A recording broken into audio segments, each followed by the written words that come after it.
Good morning, everyone, and welcome to the February 10th, 2021 City Council meeting.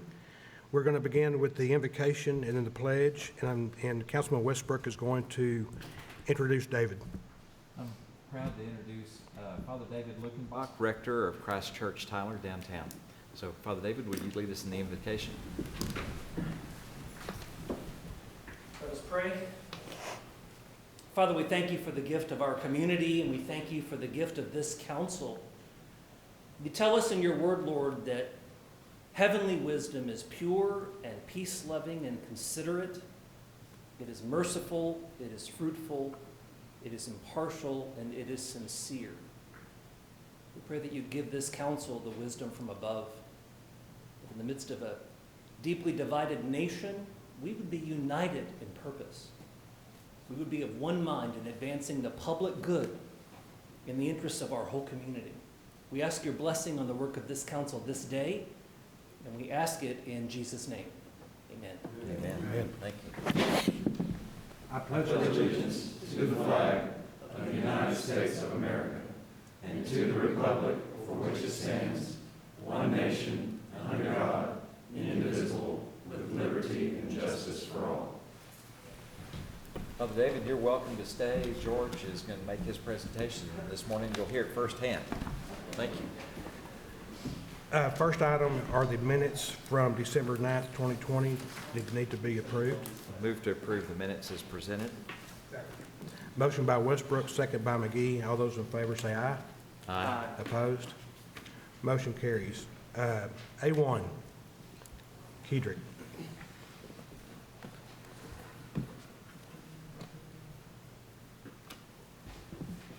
Mayor, Council, we have item A1 before you. This is actually an award. It's requested City Council consider accepting a Certificate of Achievement Award for Excellence in Financial Reporting. And this award is from the Government Finance Officers Association of the United States and Canada. And this is for our 2018-2019 Comprehensive Annual Financial Report. This is our actual 34th year to receive this award. Basically, this award is it's judged by an impartial panel of peers from the profession. And they look to see if our annual financial report has a spirit of full disclosure. And they look at our different segments of the report, our notes, our financial statements. So they are judged by peers in the industry, and we're very proud to have received this. This is an accomplishment that we work hard to achieve every year. And so this is really a team award. My staff works very hard preparing the external audit. A lot of times we talk about budget and getting ready, but the audit is really a record of what we did. And so making sure that our records are in place, and also that helps to keep the confidence of the public in of what we do here. So having said that, I recommend that you all accept this award. It's down in front of you. We hang this plaque in our lobby, and we're very proud of it. And also I'd like to kind of recognize some of my staff. I have Lauren Justice, who's here with me today, and she's our accounting manager, and she's really our external audit liaison, and so she works really hard behind the scenes to make sure that we get this along with the rest of the team. So having said that, I just ask that you all accept this award. Thank you, Kedrick. We appreciate everything that you guys do, you and your staff, and it's a lot of years of awards. So just thank you for what you do. And anybody else like to make any comments to Kedrick? It's truly a culture of excellence. Thank you. Thank you. P1, George.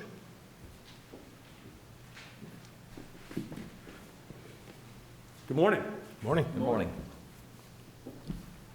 So again, I'm George Roberts with the Northeast Texas Public Health District. Thank you for letting us join you this morning, give an update on what's going on with COVID-19 in our community.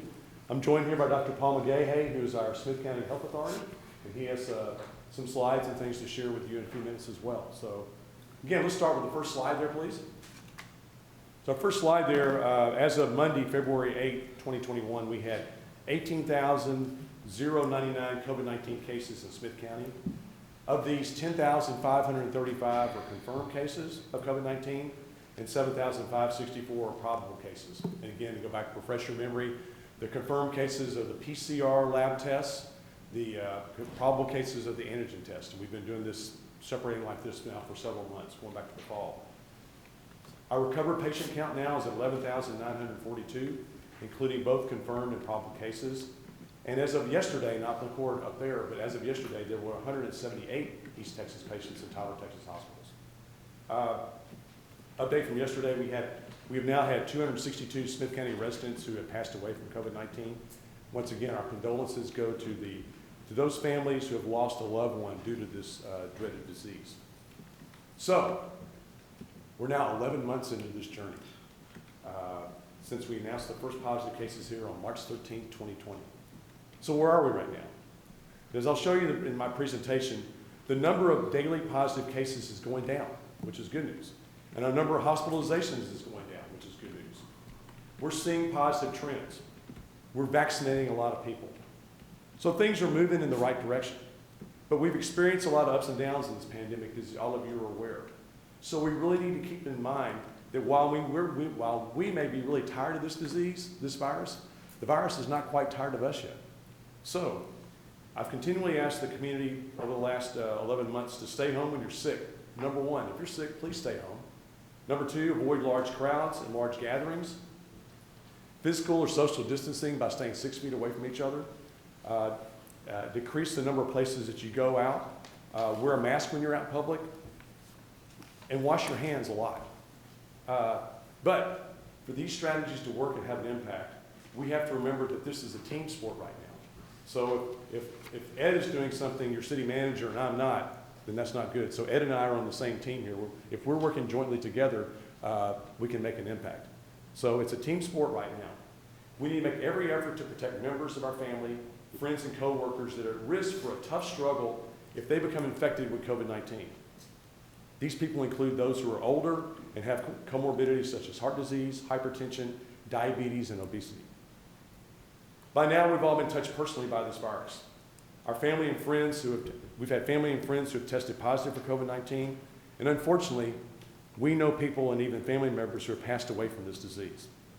And while the hospital numbers are looking better, we need the hospitals to be ready and able to care for our fellow East Texans. Our hospitals have done a great job and have managed the surge of patients when they've had to do this. But there's a limit. We all want the hospitals to be able to take care of those who need the care. So please, exercise caution, continue to exercise caution, even though there's light at the end of the tunnel, we need to keep being mindful. So now, let me share some charts and graphs with you. First one is this one's right, there's our 7-day rolling rate per county. And again, we work in 7 counties in East Texas, so you see all 7 counties up there. Again, this is the cases of infection per day per 100,000 on a rolling basis. So again, this is the first time that I've seen Smith County out of the red in quite a while, probably at least, probably since before Thanksgiving. So that's a very positive trend. We're at 33.57, so we're right on the edge of that moderate and substantial, but we have gone under that trend there. As I mentioned, again, the rolling rate is the best way to closely monitor whether a trend over time is unfolding, either it's increasing, decreasing, flattening, or so on. So that's good. And again, we provide those 3 levels of guidance. The red right there is substantial, over 35 cases per day per 100,000, moderate 10 to 35 cases per day per 100,000, and minimal 0 to 10. We want that in the minimal category as soon as we possibly can. Again, we're at 33.57 now. Next slide. So this is this kind of gives you, again, our 7-county area. This is the NetHealth COVID-19 daily cases. And if you look up there, I don't have a pointer here. If you look up there, you see that the spiking that happened, really you started seeing back in November. It happened, then you see right around Christmas time and right thereafter, it really started spiking up. The month of January, we had lots of days that were pretty high numbers there, as you can tell, in our 7-county area. Next slide. Smith County kind of shows the same thing there. We had one day that we had looks like over 400 cases in one day we reported. So again, that number is going down, which is good news there. Next slide. This is our East Texas number of COVID-19 positive patients in the hospital. Our peak was 319 patients on the 13th of January. Again, yesterday I mentioned that we were at 178, so we've seen a downward trend there. Next slide. And this goes along with that 7-day rolling average. Remember we talked about that. We had the, again, if our cases in our RACG area, which is roughly a 19-county area, goes over over 15% for 7 days, on a daily basis for 7 days, the governor's order is enacted. That did happen to us back right before Christmas. And the good news is that to get out of that, you have to be 7 days below 15% to make that work. We hit that number last Friday. So the restrictions were eased. And right now, I think yesterday we were at 12.32%. So the positive trend and the hospital numbers are going down, which is a very, very positive trend there. COVID-19 number of deaths by age distribution. Again, we've talked about this before, but again, just shows you typically the people that are having the worst outcome with this are those over 50 and those with comorbidities. And you see that trend there. As you look there at 50, age 50, and it's more, the 60 age group, the 70, 80, 90. So it's really impacting our older citizens really the worst. But again, it's people that have comorbidities really over 50 that it really impacts. Next slide. So this is a vaccination slide here. Dr. McGahey gave this to me yesterday. It's pulled up off the state site. In our 7-county area, according to the state, people vaccinated with at least 1 dose so far are 41,265. People fully vaccinated are 12,891. I checked the number just for Smith County yesterday. We were at 20,990.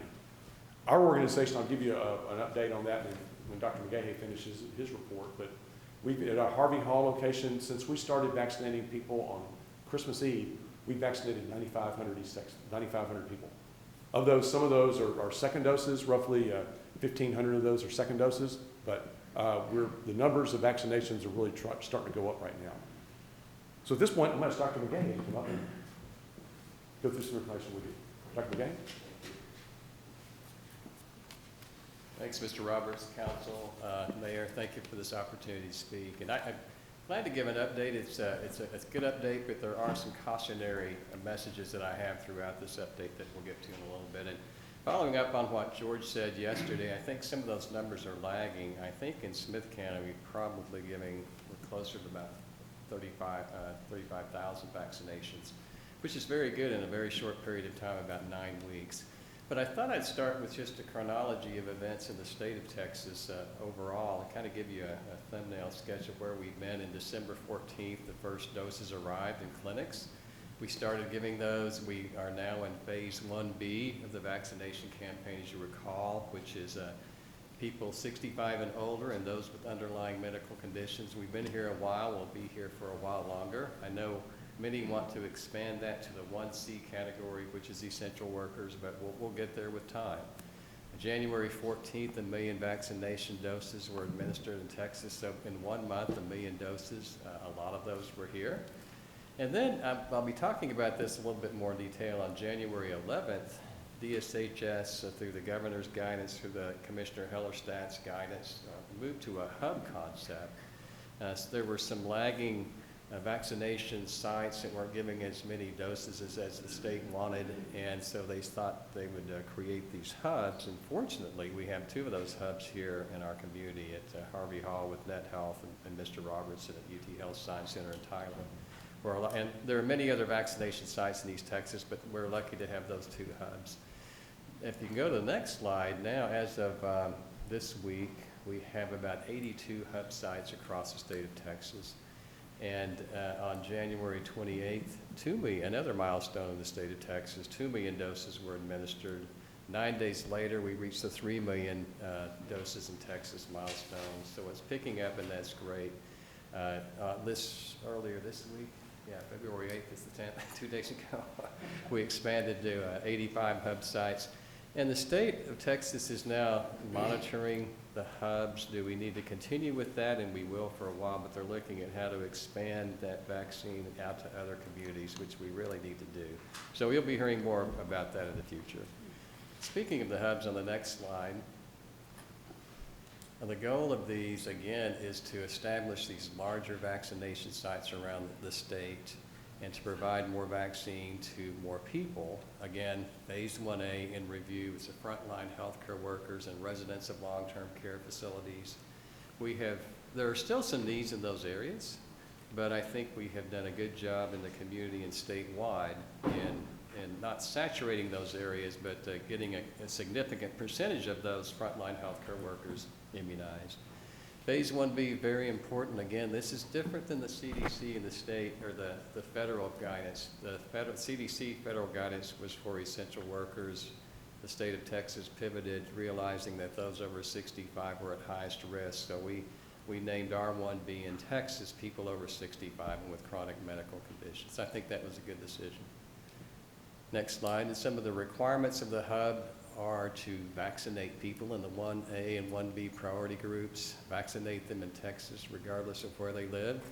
We're having people drive in from a lot of different places. Dallas, I know someone's coming up from San Antonio this week because they can't receive the vaccine. The predominance of vaccines are going to people in our area, but we are having a lot of people come in from other areas.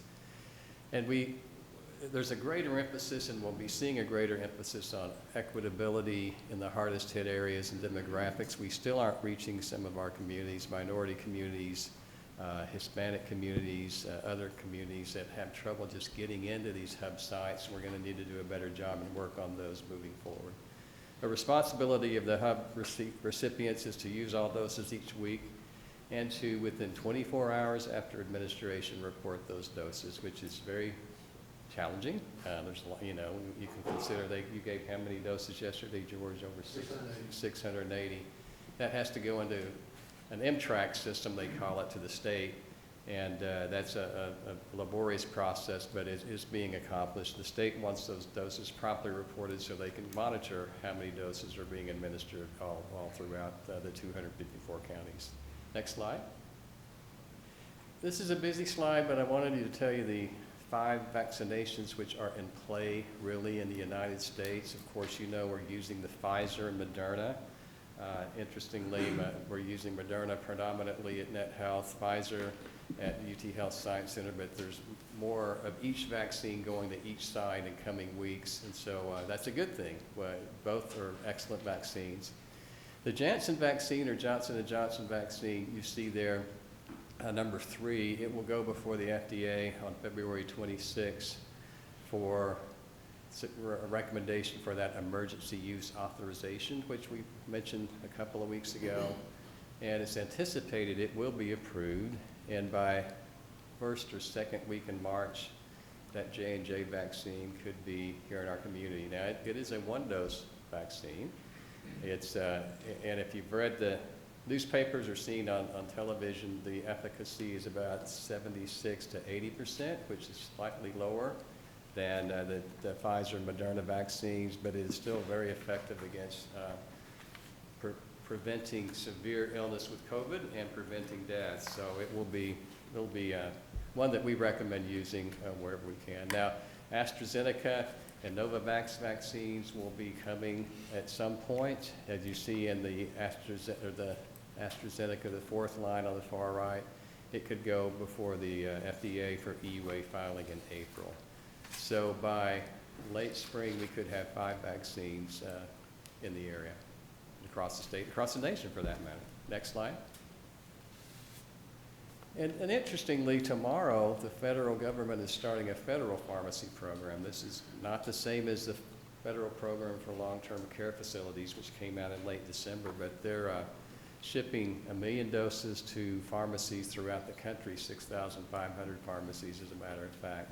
Several pharmacies in the East Texas area will be participating in that, and these 81,700 doses are on top of the allocation that entities here in the hub sites are receiving, so it's not taking out of Georgia's allocation or any other allocation. Several pharmacies in the area are participating, 231 in Texas. I don't have complete visibility on which ones are here, but I see this, and this as this is sort of a pilot project. I see the allocations going to these pharmacies increasing in coming weeks. Next slide. Lastly, I wanted to mention something we need to keep a close eye on, the viral variants. They call them variants, they call them mutations or new strains of the virus. We like to see those rates coming down in the hospitals. We like to see those case numbers coming down. But this is a potential issue, threat to keeping those rates coming down. Every virus can mutate.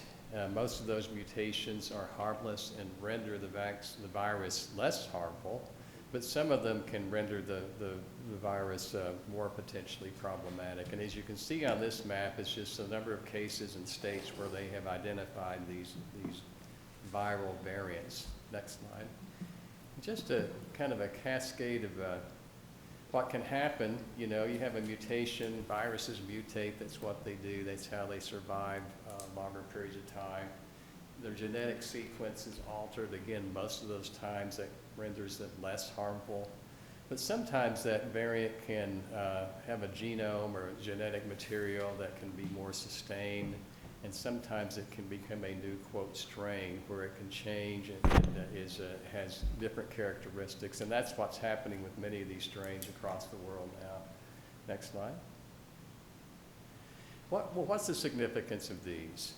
Well, they may render the virus more or less transmissible. It may spread more. The viral load, once we inhale that or are exposed to that, can become greater in our bodies. If they change too much, or the test we're currently using to detect them, will that render them less effective, the laboratory testing? Will antibodies from natural disease, if I have had COVID 3 months ago and I'm exposed to a new variant, will that make me less protected against that new virus or new variant? And what about vaccinations? Will the newly available vaccines protect against these virus strains? These are new variant strains. These are all very important questions we'll need to monitor moving forward. Next slide. Many of you have heard about the UK strain, the B117 strain. It is projected to become the dominant circulating strain in the United States in March or April. And you know, if you've read the information in the UK, it does appear to be more transmissible. There are a lot of studies out to determine if it causes more severe illness or not. But it's being detected all over the nation. Is it in East Texas? Probably. Is it in Texas? Probably. We don't have as robust a system of determining those genetic sequencing and monitoring that as the UK, but efforts are being made to work on that. But suffice it to say that this strain is coming, and it could be a serious evolution of the process, so we'll have to watch that closely. The vaccines appear to still be effective against that strain. Studies are ongoing to determine if it renders the vaccine less effective, but we'll just have to watch and see what the data shows us. Switching gears sort of in conclusion here, what are some additional challenges just with the vaccination campaign in general? Well, people still are having a lot of trouble finding vaccination sites and enrolling on those websites. It's a complicated process. Where do they go? Long wait list, especially our seniors trying to get in and on the web. If you know we have an entity or a location has 1,000 appointments available, who's the fastest at the computer and getting in on those? So we need to work on that definitely. There are more limited vaccination sites in our rural areas across East Texas. People having to drive long distances. Hopefully we can work on that. And then we have been promised second doses for those who have had first doses, but those are coming in sort of at odd times sometimes, and it's just complicated sometimes for recipient vaccination sites to kind of know this is batch one and this is a second dose batch, but I know that all the facilities, including Net Health, are working through that. Then there needs to be a greater focus on our community members 75 years of age and older. This is truly the primary target population in our community, and those are the exact people that have the hardest time getting to clinics and the hardest time signing up for injections. So we're looking at some systems to improve that situation. And the last bullet is not necessarily a challenge, but it's just a dynamic that we'll be facing. And I know the recipient sites are all up to the challenge of receiving multiple vaccines, 4 by April, 5 later on, keeping those sorted out, which I know they'll be able to do, but that's just a new dynamic that we'll be facing at that time. Next slide, please. So what's our game plan? I think George read it off to you, the same game plan we've had with the addition of the vaccine. Masking, avoiding close contact, avoiding crowds, washing hands often, hand sanitizer, clean and disinfect frequently, touch surfaces, and get the vaccine and stay at home when you're sick. The same basic game plan. Even after one receives the vaccine, they need to keep doing these things. So we need to keep reinforcing that message. Just lastly, a slide of the great work that NetHealth and other entities are doing across our community, the drive-through clinic there at Barbie Hall. Thank you so much again for the utilization of that space. It's worked out wonderfully. So George, I'll turn it back to you. Thank you, sir. Dr. McGahey, can I ask you one quick question? Sure. The waiting list, whether you're NetHealth, UT Health, or Christus, are the waiting lists just still long? Are we catching up? Or are we making ground? Or? It's better, but they are still long. It's my assumption. I think UTL Science Center released 1,000 spots, and they were filled rather rapidly. There's still several thousand on that list. I think there's still several thousand on the NetHealth list. Yeah. So they are long, too long. It's a matter of supply and demand. Hopefully in coming weeks we'll receive more. The advent of the Johnson & Johnson vaccine in the middle of March should help with that. But they are very long still.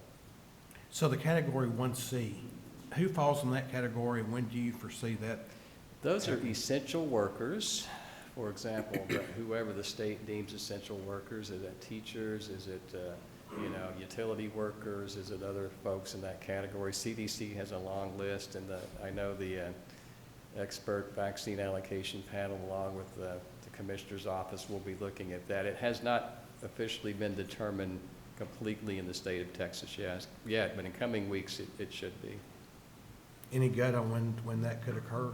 Several weeks from now, probably March, April, when we have more vaccine available to move to that 1C group, probably later in the spring. Dr. McGahey, is there any way for you to determine if which people are on multiple lists, or to discern that for? To receive the vaccine? Uh-huh.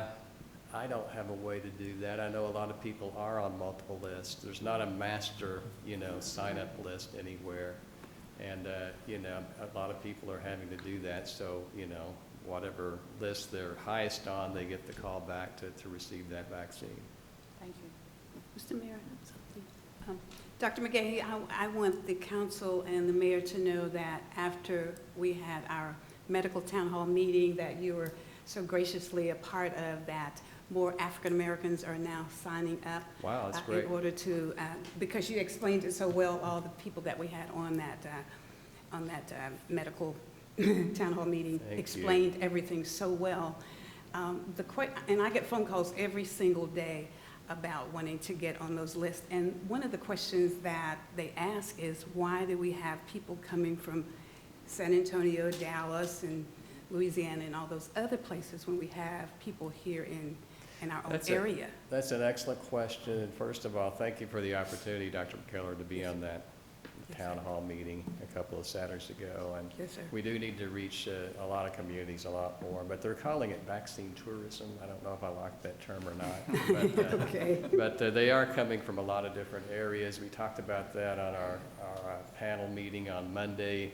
Should we start restricting it to more of a regional area? And there are a lot of thoughts about doing that.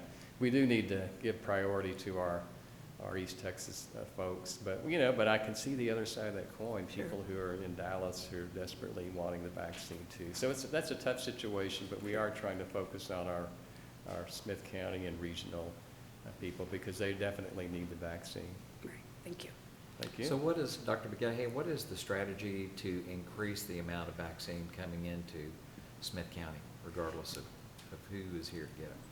I think we are very fortunate to have 2 hubs in the community. I don't know many communities this size or any that have that, so that's a very good thing.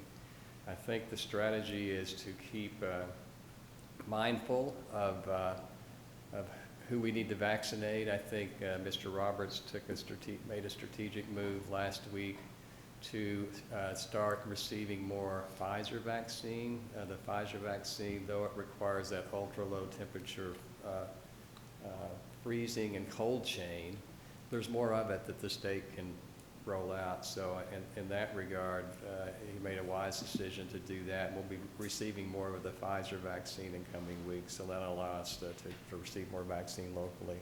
Otherwise, waiting on the national supply to increase and the Johnson & Johnson vaccine to come out. But I think because of that pivot to Pfizer, more vaccine should be coming in, at least to Net Health.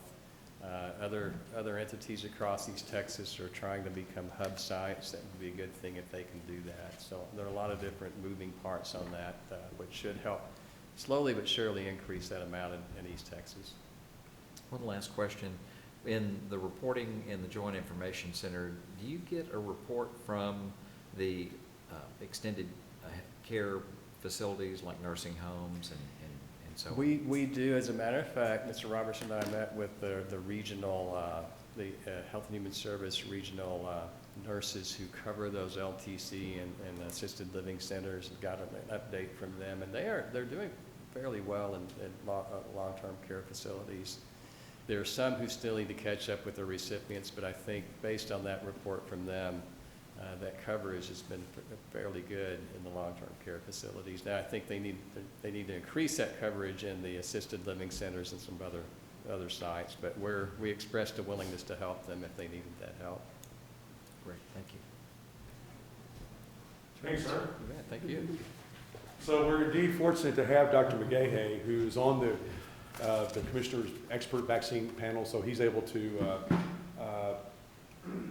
go to those meetings. I think they typically, 7 o'clock on Monday mornings? So it's an early morning for him, but he's done a great job with that and gives us some good wisdom. He obviously can't share everything he learns, but he can give me some nudges one way or the other about maybe some things we should be thinking about doing. So he's been an exceedingly valuable person to have on our team here. The other thing I want to say about the vaccine is, just to thank the city. I know I've talked to, Mr. Broussard a lot, but I've talked to every one of you, and just to tell you thank you for allowing us to use Harvey Hall. That site, ladies and gentlemen, allows us, we prefer the drive-through model, and some of you got to see that, but it's February right now and it's cold outside. You can't do a drive-through model.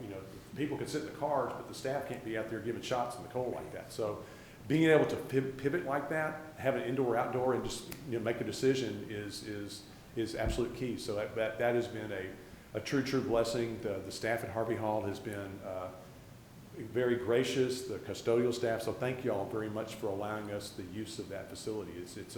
It's a gift not only for our own community here, but for, as you mentioned, there's people from all over coming, but really all over East Texas are coming here and allowed us to be a hub site. So thank you all for allowing that to happen. Again, Harvey Hall, we've been consistently, I'll kind of go through my information here a little bit. We've been using Harvey Hall since the last week of December, 2 to 4 days a week. We're going to be there this week, Monday through Saturday. And I think in the foreseeable future, I see us being there Tuesday through Saturday in the days ahead. And again, some doses, we're just doing second doses now. The second round of second doses is this week. So I foresee us doing second doses a couple days, and hopefully first doses several days. How many of the people are coming back for second doses? It was a pretty good return in the first round. We'll see this week how it really goes. But we get a lot of questions about, well, when am I going to get notified about my second dose? Well, we try to set those calendar dates, but we also, the supply is, I can't give vaccine if I don't have supply. So supply goes along with that. So I would just ask for everybody to, you council are very patient, but the community at large to be patient with us as we walk through that. We will get you notified. We ask you to sign up on our waiting list for second doses so we can make sure that we've notified you. So as soon as we have that information, as soon as we get that out, we send that out to people to get you signed up for second doses. So it's not as, it'll get better over time as supply ramps up, but right now it can be a little wonky with us. Again, this effort has been, we've now given, as I mentioned, 9,500 shots. We'll go over 10,000 shots as of today. So it's been a Herculean effort, but my staff has worked tirelessly on that. The faculty and students from UT's Tyler School of Nursing and Pharmacy have been absolutely invaluable in this process. Smith County Medical Society has been involved with this. Retired physicians, there was a great story on television the other day talking about Dr. Gross and Dr. Boyd getting out there giving shots and giving back to the community. Just a real heartwarming story. We've had many, many community volunteers that have been out there helping us. Restaurants, Councilman Westbrook and Mr. Roy Nichols, who's on my board, have been working with the restaurants to get restaurants to volunteer to come in and basically provide us lunch every day. And we're trying to feed, 40, 50 people a day, so that's been a huge, huge, huge help at either volunteer basis or it comes out of my budget. So that's a very, we're going to feed the volunteers. So that's we're very grateful, Councilman Westbrook, for your efforts on that. Dr. McGahey mentioned the Pfizer. The state told us on a phone call, I know Mayor Warren was on the phone call, and I think Mr. Broussard was on the phone call a couple weeks ago. They basically said, hey guys, if you will take the Pfizer vaccine, we can get you more doses. And so we talked about that. My staff, I don't have the super ultra cold freezer that goes 70 below zero.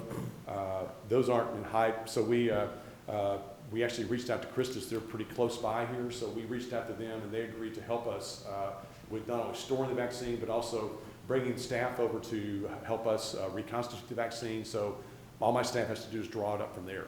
But then again, the Pfizer is a very, it takes a lot more steps to manage that vaccine.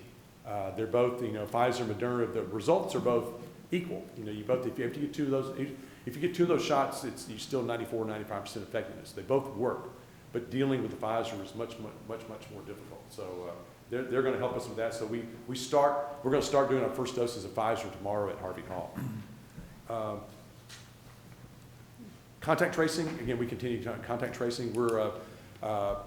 We've trained a lot of people with that. I think the community now knows about contact tracing. We've actually asked the state that has a program called Texas Health Trace that's now helping us do that program. Testing, Councilman Mayor Pro Tem McGee volunteered several weeks ago to allow his church, the New Life Community Church, to become a testing site.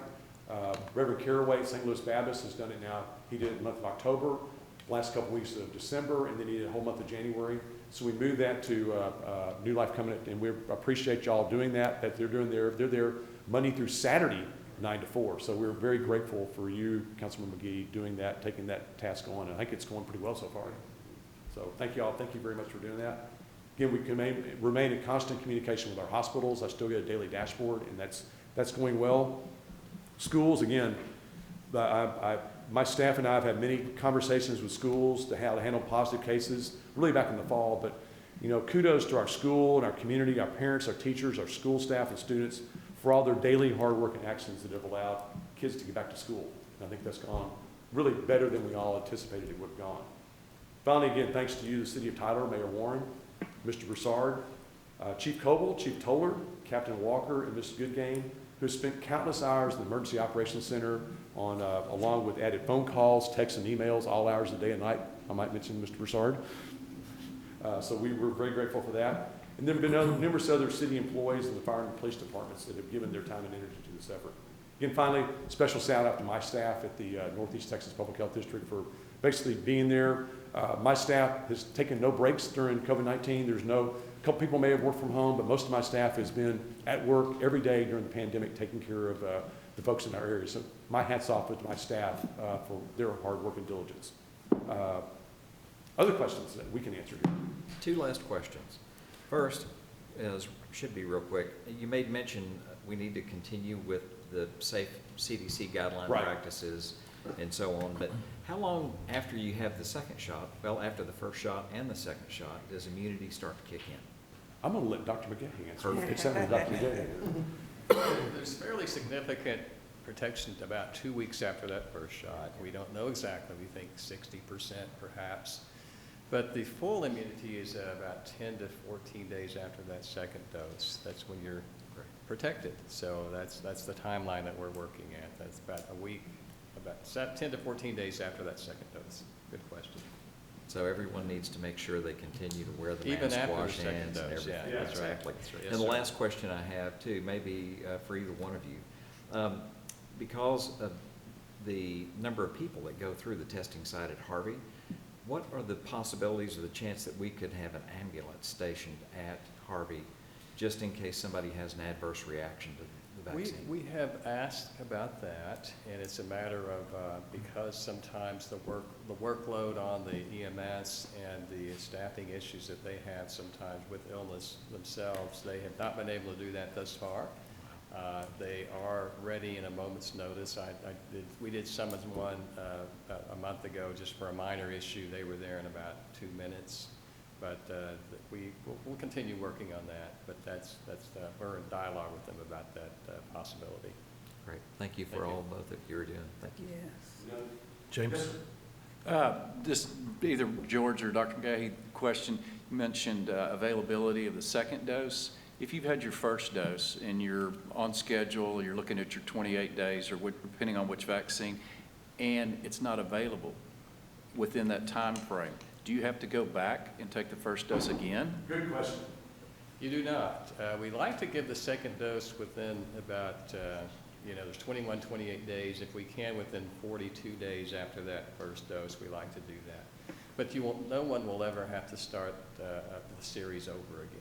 If you miss that window, we'll just give it when you come back in. But that's kind of the optimal timeline that we think will be the best. And I don't believe at this point, if people want to receive that second dose and they've signed up for that, we do have enough vaccine to give that second dose. That's very important. We want full immunity, for sure.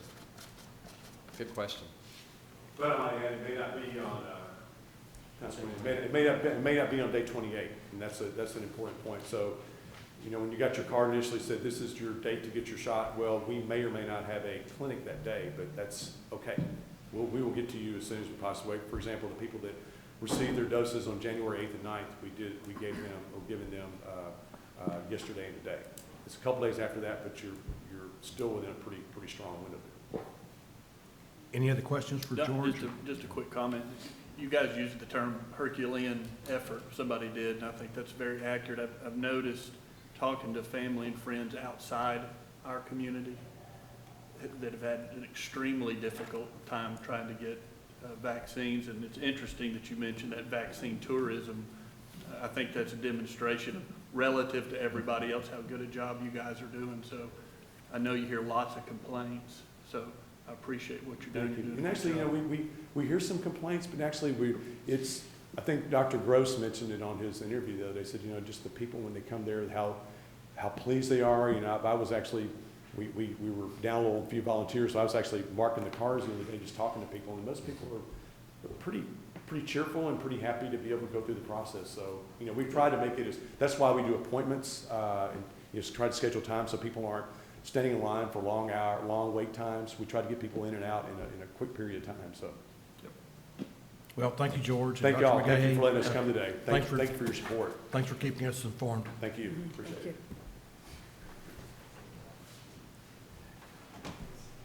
P2.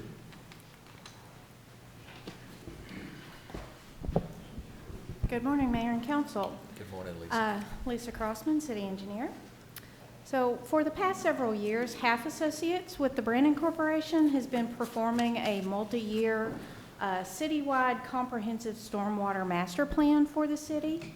And if I may, I'd like to introduce Michael Medford with Half Associates and Bob Breedlove with the Brandon Corporation so that they can provide a brief update to council on just a brief overview of the scope of this project and an update on the work that they have completed to date and then the work that is remaining to be done.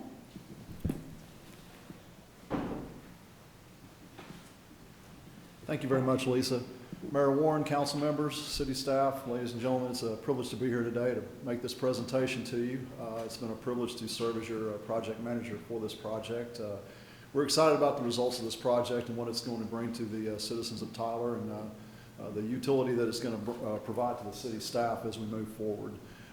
When the city staff approached us to make this presentation, I contemplated how I was going to condense 3 years worth of work into a concise and only slightly technical presentation. So I hope today's presentation serves to give you each some knowledge about what's been accomplished the past 3 years. To move into our presentation, I'm going to take this in chronological order. So we'll be starting in year one, which is 2018.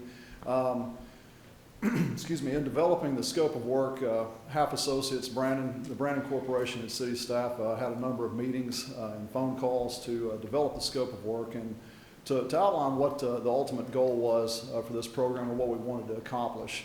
A program like this is built on a very wide database of data. So we committed a lot of time to gathering a lot of data for the city's storm sewer infrastructure, the closed system. We did not analyze open channels, creeks, or any open flow facilities within the city. This was to be concentrated, this study was concentrating on closed conduits and inlets. Excuse me. One of the one of the prime goals for this program is to develop a foundation for the city's stormwater management system to provide enough data and enough good web map data and the basis for a good maintenance program and asset management program. Thank you very much.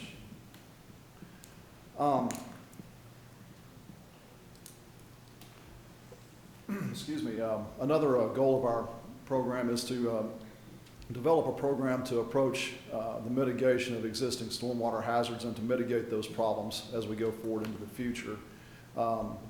Another point that we wanted to look at as we developed the goals for this program was to assess the City of Tyler's existing stormwater design standards and requirements and to benchmark those and compare those to cities of similar size, similar topography, similar rainfall characteristics.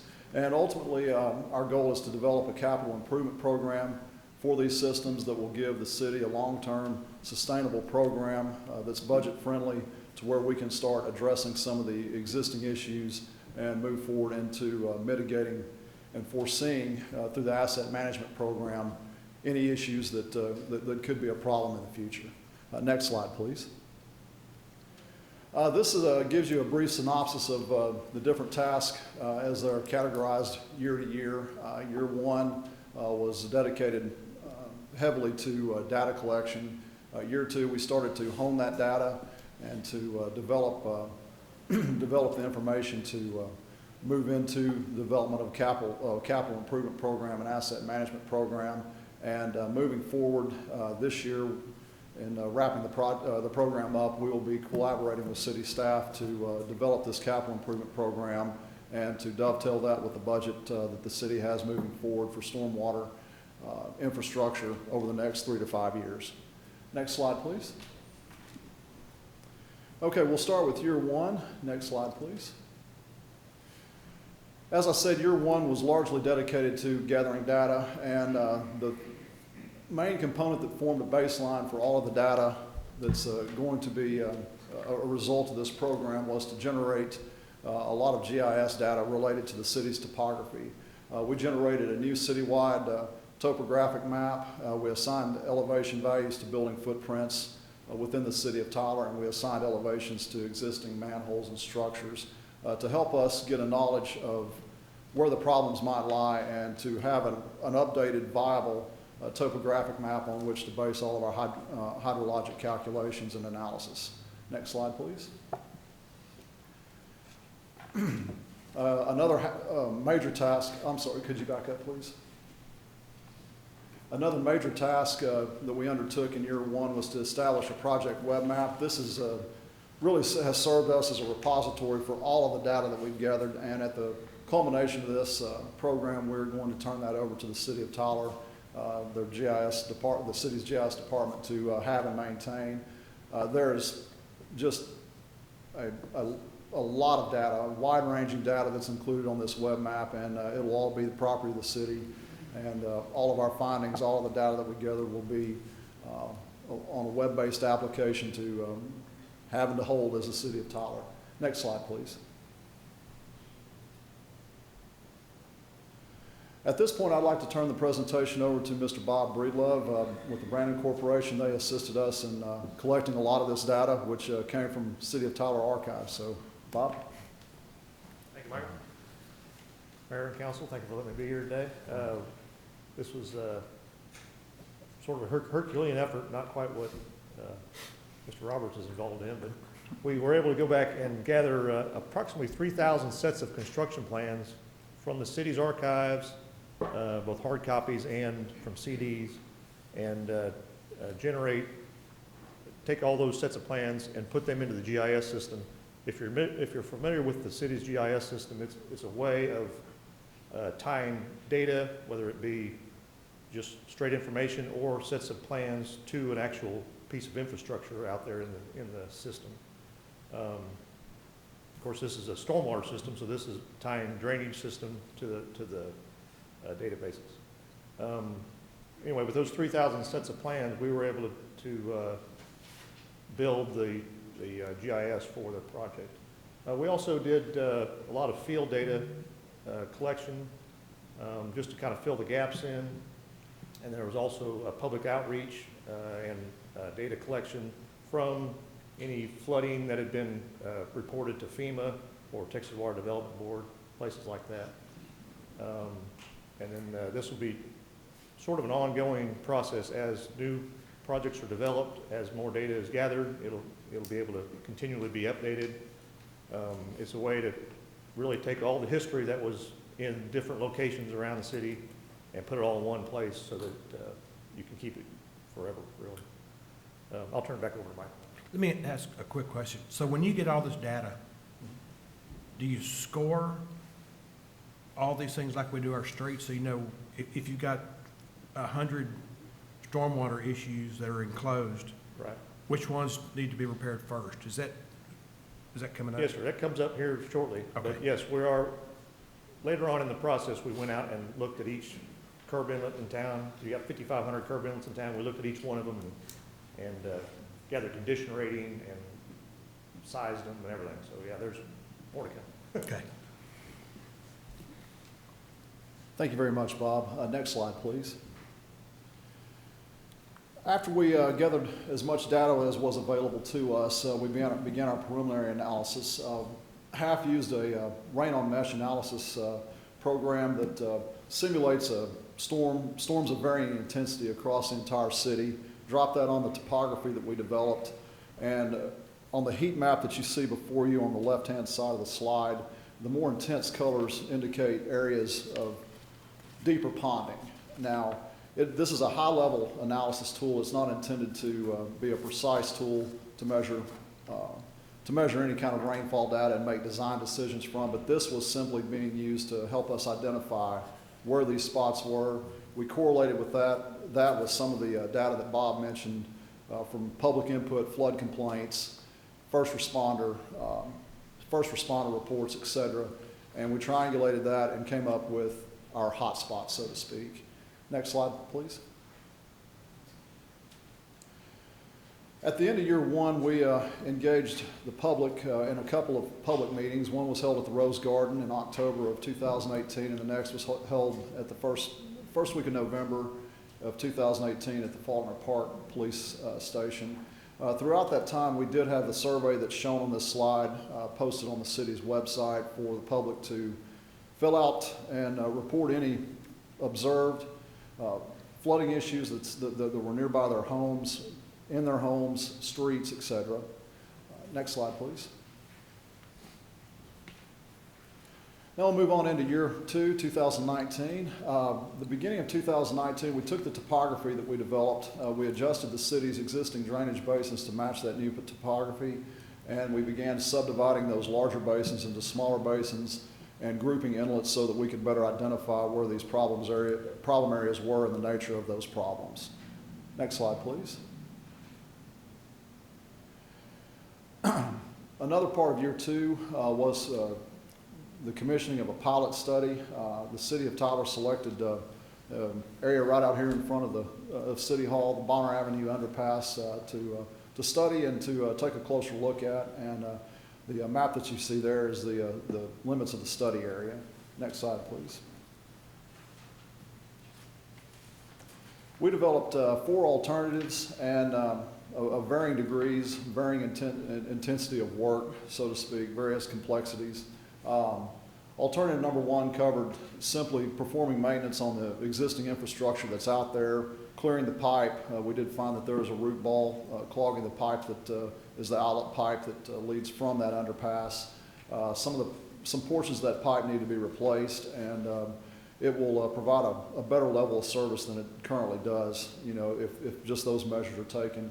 And with each alternative, more things were considered to try to completely eliminate the flooding beneath that underpass. Once we got to alternatives 3 and 4, the cost-benefit ratio just wasn't there. It was going to take millions of dollars in infrastructure improvements, bypasses, possibly underground detention, to mitigate the problem completely to where that underpass simply did not flood during any rain event, up to and including the 100-year event. So those were just deemed not a good use of the city's money. So we did analyze that and provide our recommendations to city staff.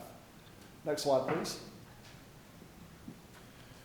One additional task that was added to our contract during year 2 was mapping the outfall locations for all pipes larger than 12 inches in diameter throughout the city.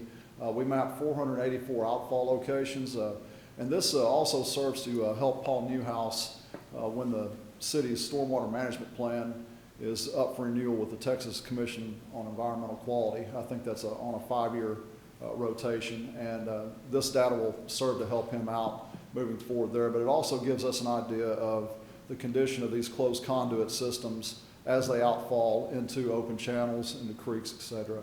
All the dots that you see in green on the slide on the left side indicate where these outfall locations are, and just like as we were explaining with the GIS data that we brought in with the city's record drawings, each one of those dots can be clicked on, and a picture of the outfall, the condition assessment of the outfall, and obviously the location of the outfall are all right there in one place.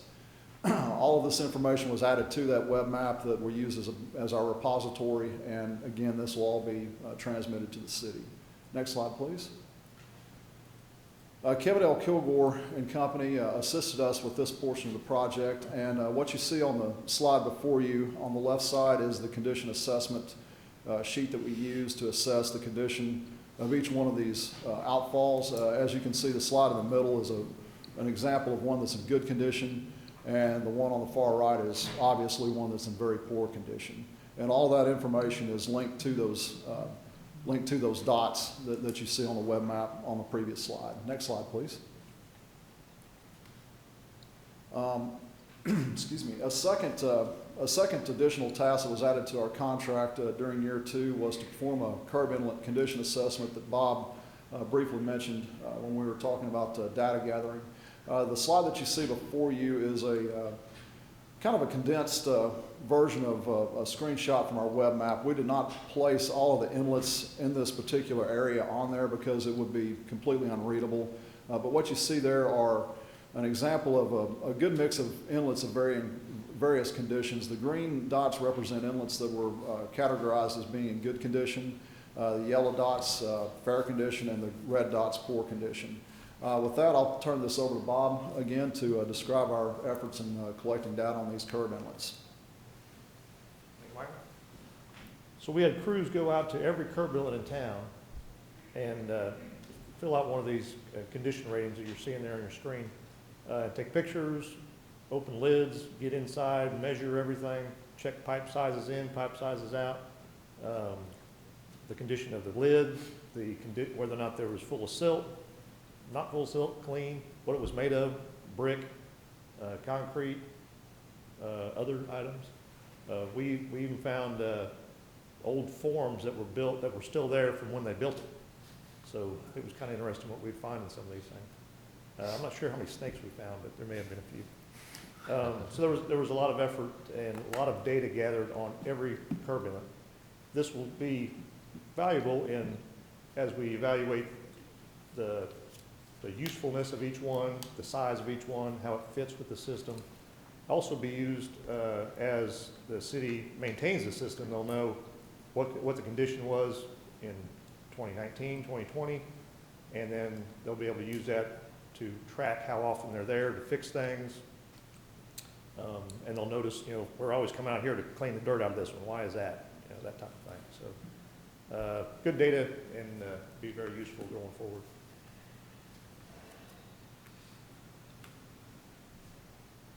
Thank you, Bob. Next slide, please. Okay, moving into year 3, 2020, the year immediately behind us. We began to fine-tune this a little bit more, take the data that we've gathered, and Mayor Warren, this is where the ranking comes in. We sat down with city staff, gave Lisa and Renessa quite a bit of homework to do on developing criteria that we wanted to consider in our risk analysis, the likelihood of failure and the consequence of failure. And we developed a number of different criteria points, gave ratings to each one of those, weights to each one of those, and developed a scoring system by which we categorized each one of these projects. And I'll get to an example of one of the CIP summaries that we're producing right now as a part of this program. Next slide, please. This is an example of project number 18.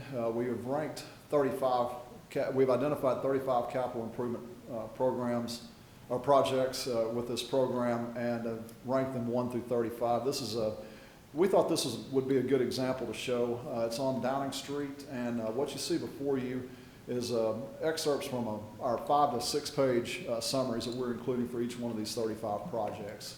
This is project number 18. As you can see, we have a summary of the project, a location map, a description of what is occurring at that location at this point, and to your right, on the right side of the slide, that's a screenshot from our web map that shows the existing infrastructure that's out there. The 3 green dots represent drainage complaints from the public, and the yellow and orange intensifying into red shows some of the flooding depths based on whatever design storm that we ran for that program. So it's kind of showing, giving you a snapshot of what's occurring out there and where the drainage complaints have taken place. Next slide, please. I skipped the methodology slide. I didn't think that y'all would be that interested in knowing the ins and outs of the rational equation and the design storms and everything else, but that is included in these summaries so that any engineer that picks this up as a capital improvement project 2-3 years later will know what the baseline is so they can pick it up and move forward with it. The picture that you see on the left is the proposed improvements that we just also discuss within these summaries, and then we do have a cost estimate attached to each one of those that have been based on the most recent bid prices that we can find for City of Tyler projects. We have included at the request of the city staff 25% contingency, and we do have a note at the bottom of the page that those are in 2020 dollars. We do know that inflation is an issue, and if some of these projects are programmed out 4 or 5 years down the road, that some of these unit prices could be obsolete and not relevant to what we're trying to do in 2024, 2025. So we do have those caveats in there as hopefully something that will cover those costs by the time we get 4 or 5 years down the road. Next slide, please. A bonus activity that we did in year 3, HAF has a lot of experience with obtaining Texas Water Development Board grants, and the Water Development Board has a brand new program, the Flood Infrastructure Fund, and we identified 2 projects that we deemed to be good candidates for grant applications through this program by the Water Development Board. I believe Lisa presented this to you at the end of last year for council approval so that we could move forward with our application. I'm hoping to hear some good news on both of these CIP projects that we have identified very soon. I have received a word from the Water Development Board that if the applications are accepted, that we would need to get both of these completed by June of 2022. So I'm hoping that that's a wink and a nod for some good news from the Water Development Board, but that will, by applying for these applying for grants for these 2 projects, that'll help save the city money on getting these studies taken care of and possibly coming up with some construction solutions for these 2 locations. Next slide, please. One of the last tasks that we are that we are wrapping up right now is the benchmarking task that I mentioned earlier, where we are comparing the city of Tyler's current drainage standards, ordinances, et cetera, with cities that are similarly sized, with a similar climate, similar rainfall characteristics, topography, infrastructure, et cetera. We have had to reach a little bit further out and go into the Metroplex with some of the larger outlying communities there, simply because they have more robust stormwater requirements than a lot of the cities around here do. During this task, we've identified, of course, population and everything from design storms, detention requirements, what they require for developers to detain as far as stormwater goes, instead of letting the stormwater simply run off the site and cause problems downstream. Stormwater quality, that's becoming an increasingly important aspect of stormwater management. Inlet design, how are they designing their inlets? What are they basing that on? What's the ponded, down to what's the ponded width they allow for, for ponding the street during design storms. Channel creek, bridge design considerations, how are they mitigating erosion and, stream bank issues that I know we experience here in Tyler pretty frequently in a lot of different places.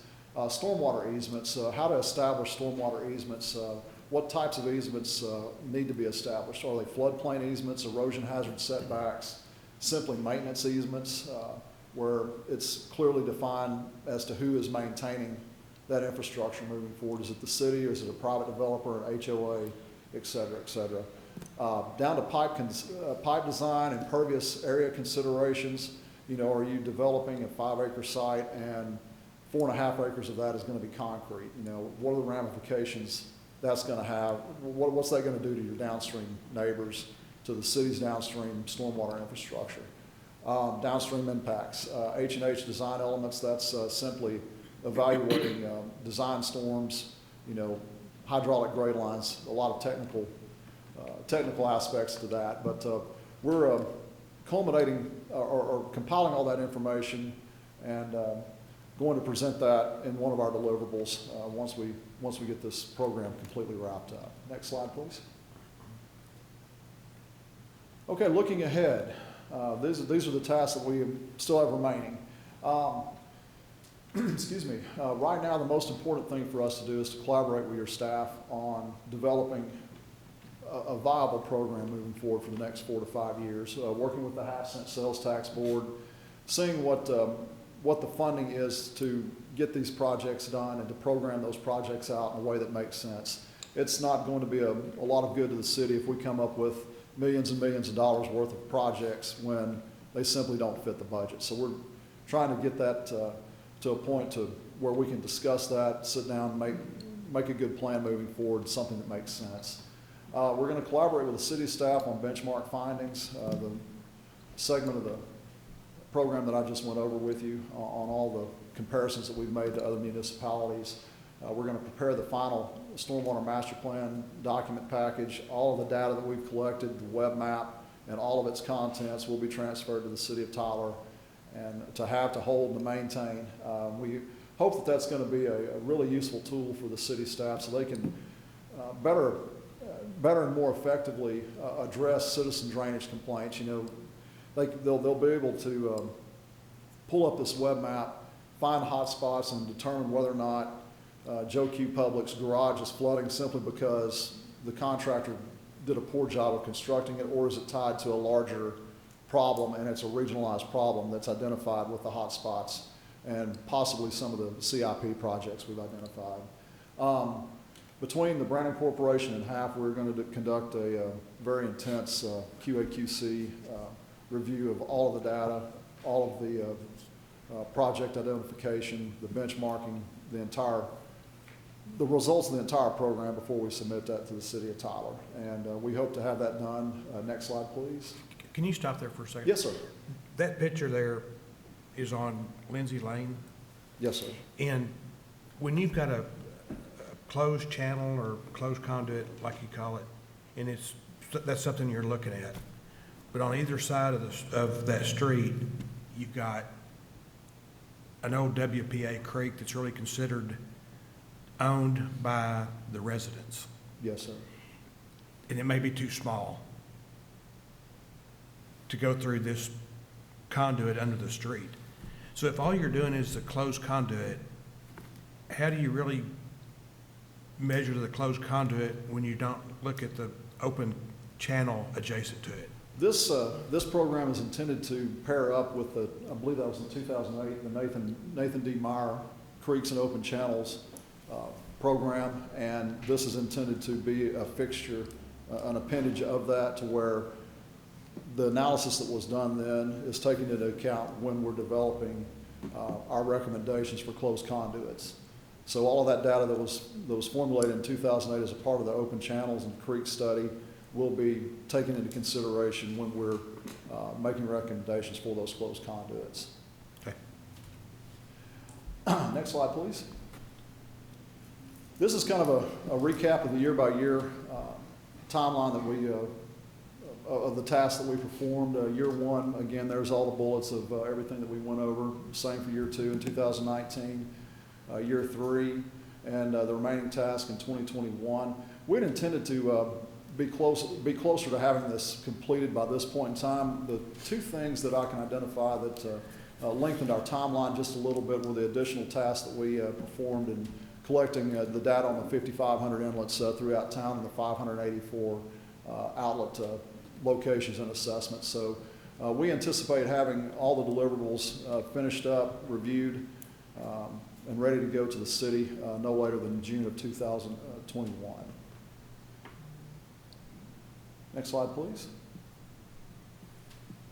At this point, I'd like to entertain any questions, but before I do so, I'd like to again thank the Brandon Corporation, specifically Bob Breedlove and his staff. They've done a wonderful job and been a great partner for us, and especially I'd like to thank Lisa Crossman and her staff. We've imposed heavily on her, and Paul Newhouse, Dan Ali, Holly Wall. We've asked them for a lot of information, especially during year one when we're trying to gather up all the record drawings. So the city staff's been wonderful to work with. It's been a true pleasure, and I hope that we've developed something that's of great use to the city of Tyler and ultimately to the citizens of Tyler.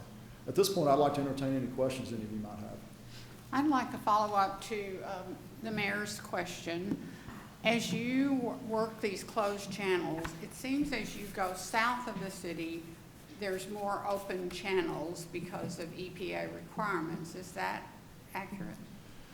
Some of those areas in the south of town just simply haven't been developed. That's a lot of work. Was that ever a purpose to close them, or was that an EPA?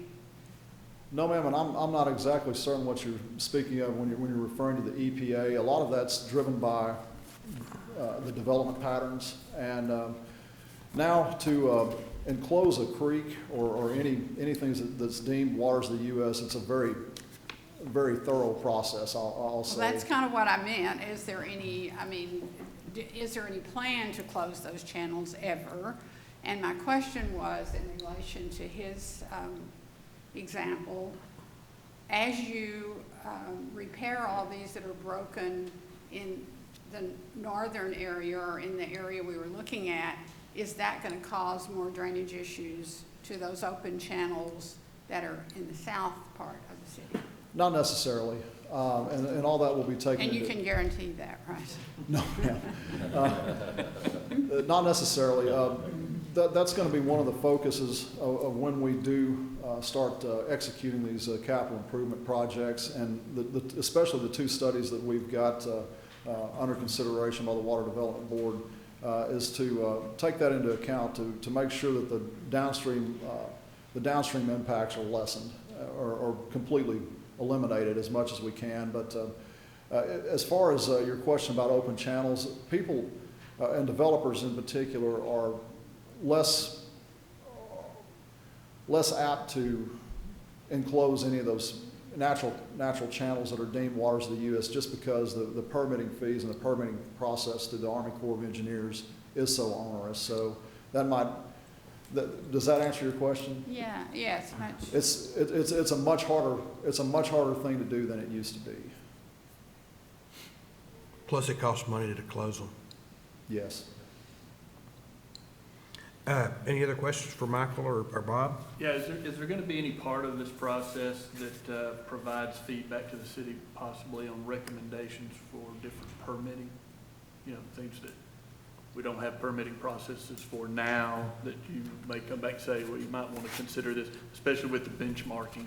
Yes, sir, and that's one of the tasks that lies ahead of us, is Yeah. to coordinate with the city staff and determine which one of these things makes sense for the city of Tyler, and which, might be a better fit for Frisco or Arlington or something like that, that doesn't really fit what we are and who we are here, and our topography, the way that our city's laid out, et cetera, so. But that is part of the process. That's gonna be part of the process, is to take a holistic look at that and to make sure that, we're making recommendations that make sense and that are gonna be effective as well. Not just to have regulations, just to have development standards or regulations added in, that really don't have any purpose or meaning, but, our goal is to find something that, makes sense, that's, easily implementable and that will, ultimately help solve some of these problems.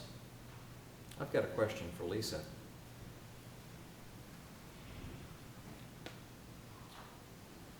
Lisa, is it possible that we're going to consider a study on the open channel or the creek stormwater drainage system also to combine with this to give us the complete picture of what's going on in Tyler? Well, again, we did have a study completed towards the end of 2008 through Nathan D. Meyer, which is a firm in the DFW area. Okay. It's, at some point, we're going to have to update that study, but we haven't given any consideration to that as of yet. The data's there, and the data hasn't really changed drastically to this point, which is why we haven't considered updating it. But I agree with Bob. I think it's something that you almost need to have a study on the open channel if you're going to do the closed channel. And in addition to not just having a study, I think which creeks are maintained by the city, which creeks are not maintained by the city, which creeks are actually the responsibility of the homeowner that the creek's going through their property. There's just so many unknowns that an open channel program would be beneficial, I think. Perhaps we can come back and do a presentation of the 2008 one so you can see when That'd be good. Lisa says, because remember when those studies are done, they're done from 20, 30-year perspectives. And it just said what has changed and what hasn't changed from the results of the study and the applicability of it. So that can be an action item we can bring back to council as a presentation on the 2008 study. I think that'd be great. I do too, because if he repairs all the closed channels, then hopefully the water's gonna flow and into the open channels in the rest of the city. So I think tying it together would be really good. Well, and Councilman Curtis is, to add to his remarks, the fact that we could then take a look at our current building code and construction practices and maybe make those modifications also too, that will help further mitigate downstream flooding and so on. Okay, thank you. Any other questions for these guys or Lisa? Thank y'all for your presentation. Appreciate it. Thank you, sir. We appreciate your time. P3, Kedry.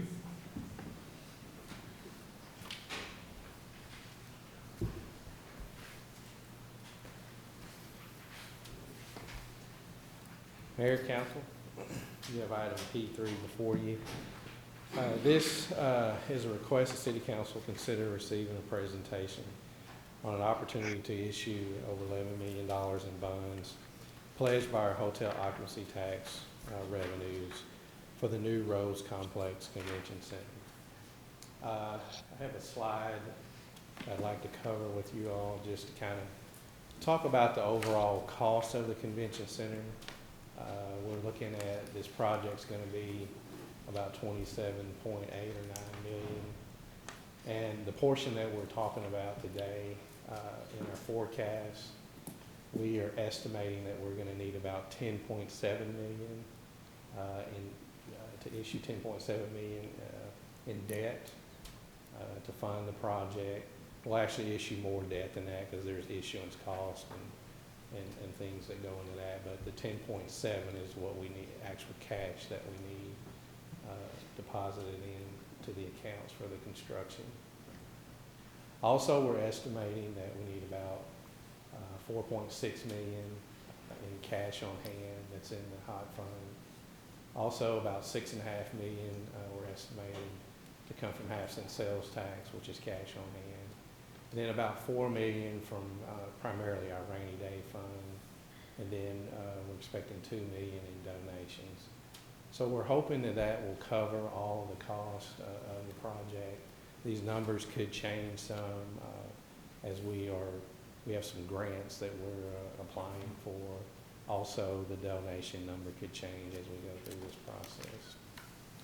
So I have our financial advisor, Stephen Adams, and he's going to cover remotely the actual process of issuing these bonds. This is a presentation. It's not an action item, and it's just an avenue for us to get your feedback as far as moving forward on this project, and to give you just a general guideline of what we're expecting to see in the market, the rates, and whether there's any premiums or discounts expected on the bonds. So having said that, I'm going to turn it over to Stephen, and he will go through his presentation. Thank you, Kedrick. Can you hear me okay? Yes. Yes. Okay, thanks. And all right, here's the presentation. Okay, as Kedrick mentioned, we're talking about selling hotel occupancy tax revenue bonds, and we think our numbers are very conservative. It's very hard to get a comparable hot tax post-COVID. The city of Wichita Falls sold one early last year, but after the restrictions on traveling were being seen. And I think they sold at a really high rate compared to hopefully what we can get now in the market, but that's what we based it on. And then also we've been talking to bond insurance companies about insuring these. And so Tyler is showing, even post-pandemic, pretty good coverage on the debt service. And so we hopefully can get a little better rates than what we're showing here today.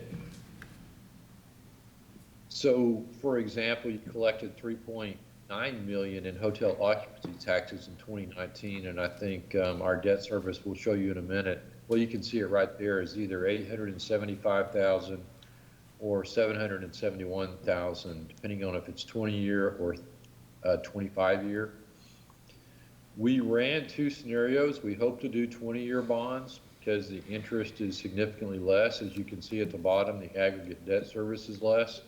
We will do that unless we start getting pushback from the rating agencies on the amount of extra cash that we're having each year and or coverage. So our goal is to do 20 years, but which we'll do unless we start getting rating agency pushback on that.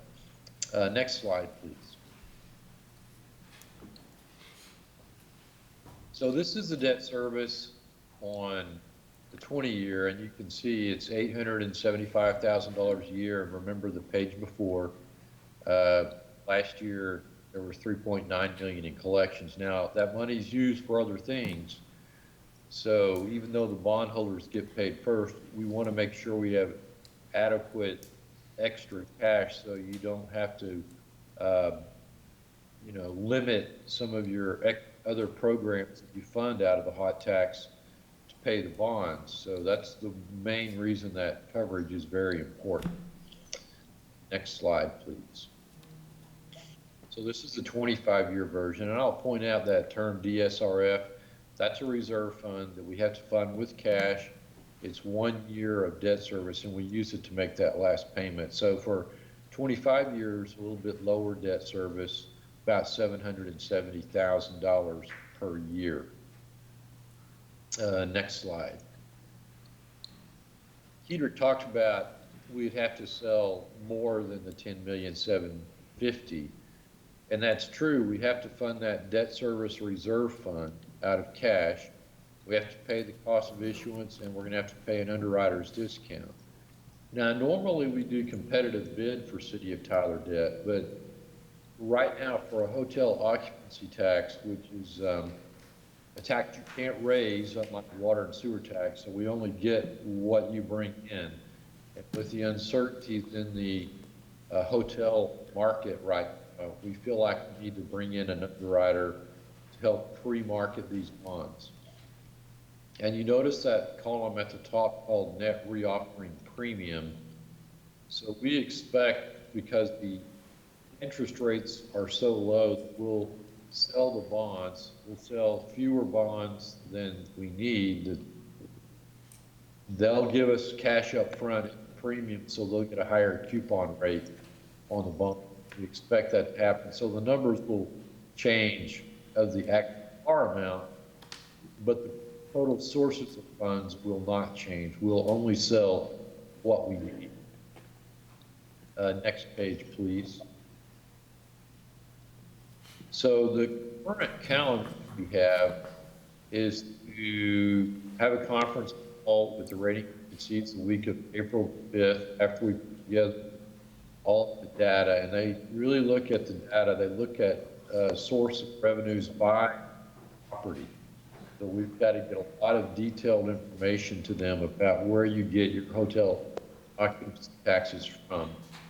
And if everything goes as planned, we will price these bonds April the 27th and bring them back to the City Council for action on April the 28th. And if something happens that we can't meet that schedule, we'll be in communications with the council at the meeting. And then again, if all goes as planned, we will have a closing date of May the 27th. And Kedrick, back to you. That's all I had. Okay. Thank you, Stephen. So I would just like to add that, of course, that's our timeline. And as we put our forecast and pro forma together on this project, we definitely considered the fact that we are in a pandemic. And so in that forecast, we expected that we'll go back to normal activity in fiscal year 2023. So we're looking at, the rest of this fiscal year and a whole complete fiscal year that we expect to go back to normal revenues.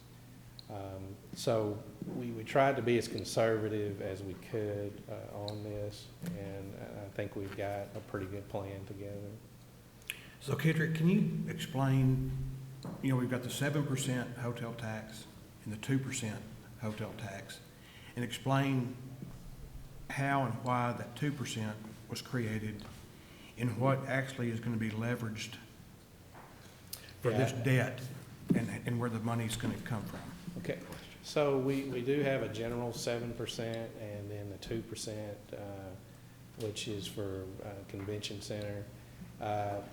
Based on this project, we're probably going to have to pledge both. When we return to normal revenues in this fund, which we're expecting in fiscal year 2023, the 2% will be enough to service this debt. So that's kind of how we're looking at it.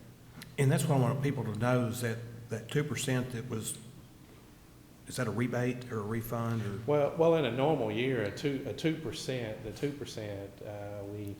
we get anywhere approximately about $800,000 a year, 800 to 900,000, somewhere along in there. So that will service the debt, and then as we get back to normal activity, we'll start to see some growth in our hot revenues. So. Well, and that 2% is to go towards a convention center. Yes, sir. Yes, sir. And all the hotels in Tyler that have been paying that 2% and the 7%, they want to see that 2% used to create a convention center so that more people will come stay in their hotels. Yes, sir. We are doing what we said we were going to do. I don't know, was it about 2011 or 12 when we implemented this? We've been putting the money aside, and it's been for this project. And so we're actually doing what we committed to doing back then. And in fact, Mayor, on that note, one of the things that, and I don't know that Keith can get it back to it, but on the Rose Convention Center funding, the cash that we have from the Hotel Oxy-Tax tax fund that you're putting, that 4.6 million is what's been accumulating in there for the convention center. So you've got the cash that you've been building from that 2% which is to be used towards convention center, and then you're pledging future revenue from that 2% towards this as well. Do we have a call from Preston, Cassandra, or a written statement? No, so he's not on the line. He just sent in his statement. I'm sorry, I couldn't hear you. I'm deaf. He's not on the line, but he did send in a statement. Do you want to read that statement? Sure. This is for Mr. Preston Smith. His address is 2212 South Chilton Avenue. He states that we support Tyler with our mission to serve the families and education communities of East Texas, but it is essential that we be allowed to conduct our fair this year under the terms of our lease. Given the cancellation of our 2020 fair due to COVID, our financial condition is under serious distress. Throughout all of the planning, the city has been clear the fair must move, but has not given us notice of cancellation of our lease that runs through 2026. We pray the city will support a win-win plan. And Mayor, I just got to notice that he is now on the phone. Katrina can transfer him through.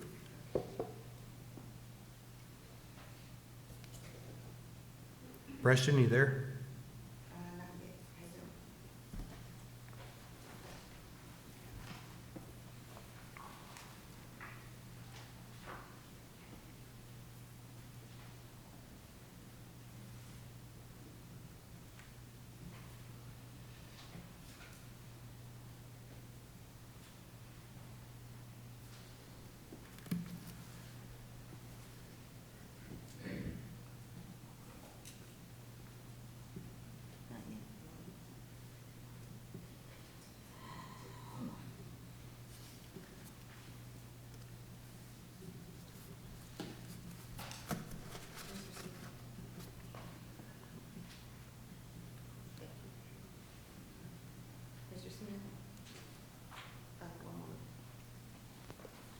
Mr. Smith, can you hear me? Mr. Smith, can you hear me?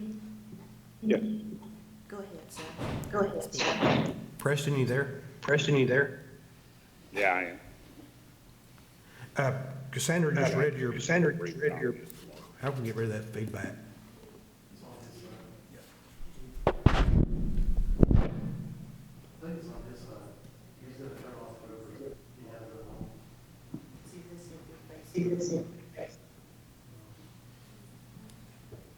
Ask him if he has anything to say. Mr. Smith, do you have anything to add to your statement? Try again.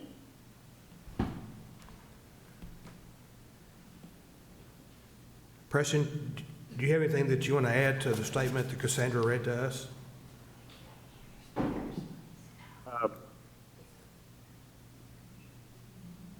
You know, I would like to make a kind of update as much as anything, just so we can take timely, if that's okay. Cassandra, can we turn him up?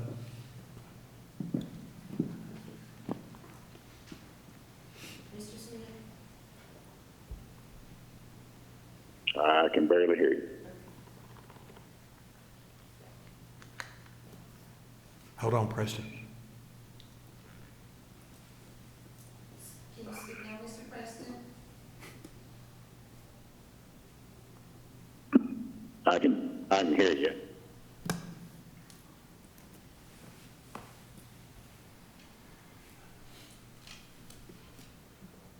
Hello?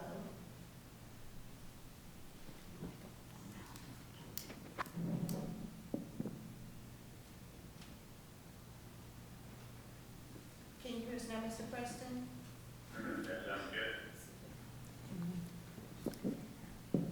Okay, and make your statement, Did you have anything else to add to your statement? or to make your statement. Yes, I'd like to just first of all congratulate all the new members of the council and appreciate this opportunity. Today I'm coming as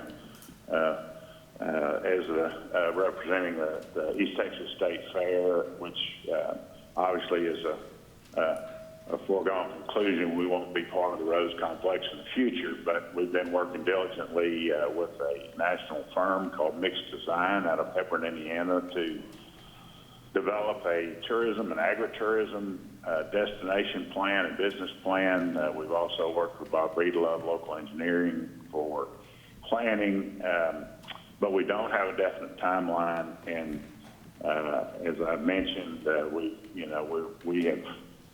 have to rely on the fact that we'll be able to conduct our fair for revenue, and we want to be sure that at least for the short term, our needs are accounted for in the construction and development plan for the Rose Complex. We are also working with the Texas Ag Finance Authority Board regularly, but we would like to be able to continue to conduct our fair, which brings over 250,000 people to Tyler, the academic rodeo that serves over 5,000 students, a livestock show that attracts folks from 9 different states, and we believe this is important, obviously very important and critical due to our, inability to conduct the fair last year from, COVID considerations. So we have a bold vision that will, we believe will serve the city of Tyler tremendously in the future, and look forward to working with everyone closely. And we want to thank the mayor because he has reached out to us, and we look forward to meeting with him soon. Thank you very much. Anybody have any questions for Preston Smith? Yeah, I do. Hey, Preston, this is Brett Curtis. Are you asking to use the fairgrounds for another year or through the end of the lease? As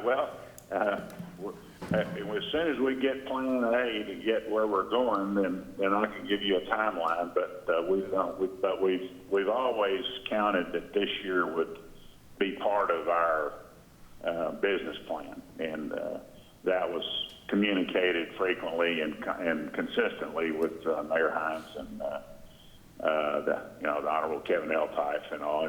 And we just, given the COVID cancellation, financially, if we were thrown totally off, we primarily need the parking lot, I guess, to summarize it.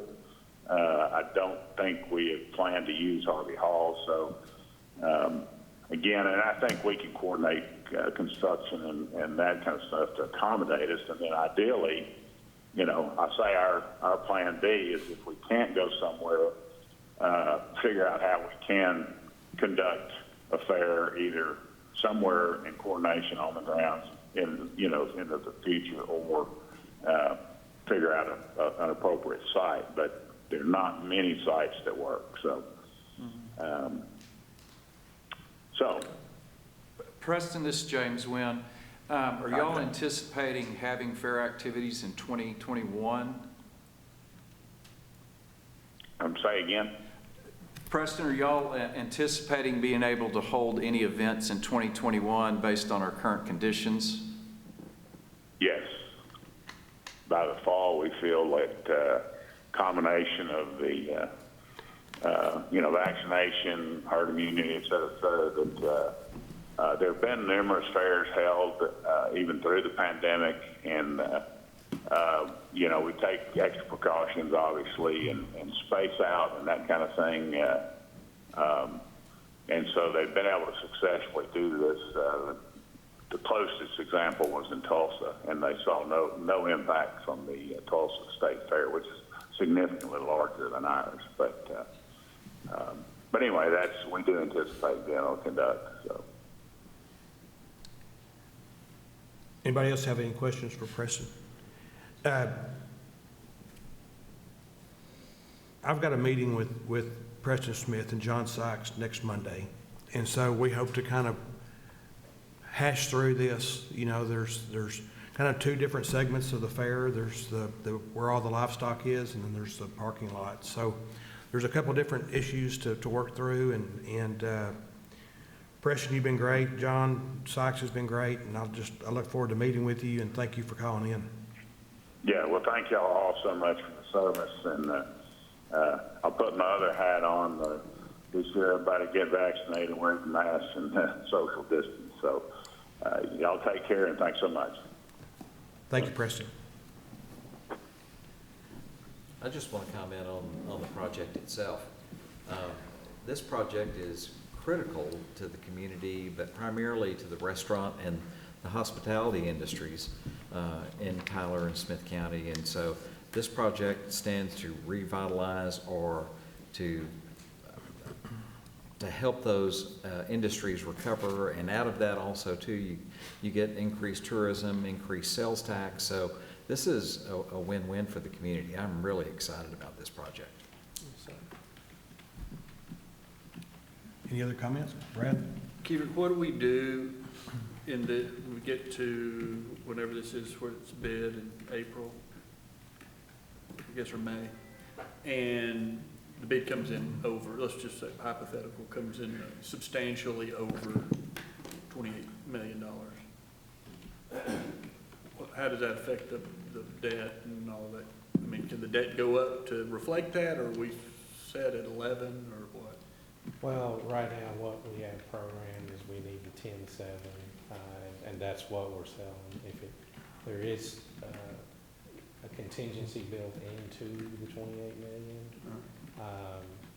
If it does happen to come in even greater than that, we could possibly look at some of the other cash on hand that we have in other funds. Would the $2 million donation that was in the project, would that include any of the other improvements that are around the Rose Complex itself? I mean, like the TISD participation in the stadium, or do we know the answer to that? Well, yeah, so for the $2 million was one that we programmed in for budgeting. That's also something the mayor is working on, and as we look for additional other funding streams to kind of bring in for the donation component of it. But that would just go to the plan as we have it. It wouldn't go to the additional pieces. Anything in addition that we would bring in for donations could help put things, as far as items, back into the plan that we had value engineered out in order to get to the budget that we have today. Okay, thank you. Any other questions for Keeter?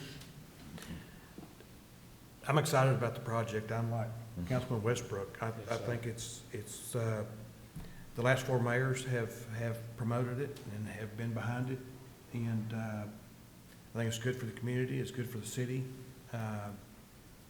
Just to me, it's just a win-win. I hope we can make it work, and I think it's just another positive direction that we're going in. So, Keeter, thank you for your presentation. We appreciate y'all's support. All right, zoning item C1.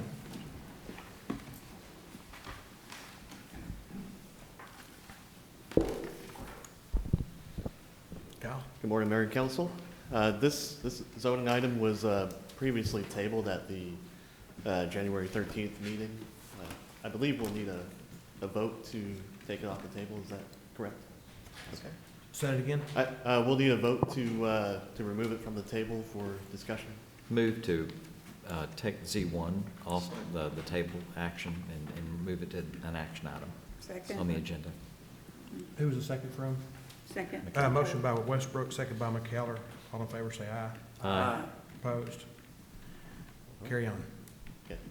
So this is a zone change request from R1A, single-family residential, to R1B, single-family residential district, and this is along Callaway Road. The applicant plans to develop 4 homes on this property. It's currently undeveloped. The properties to the east are zoned for single-family use. The properties to the west and south are for commercial and industrial uses. The request is consistent with the future, or actually would amend the future land use guide from mixed-use center to single-family, medium, low density.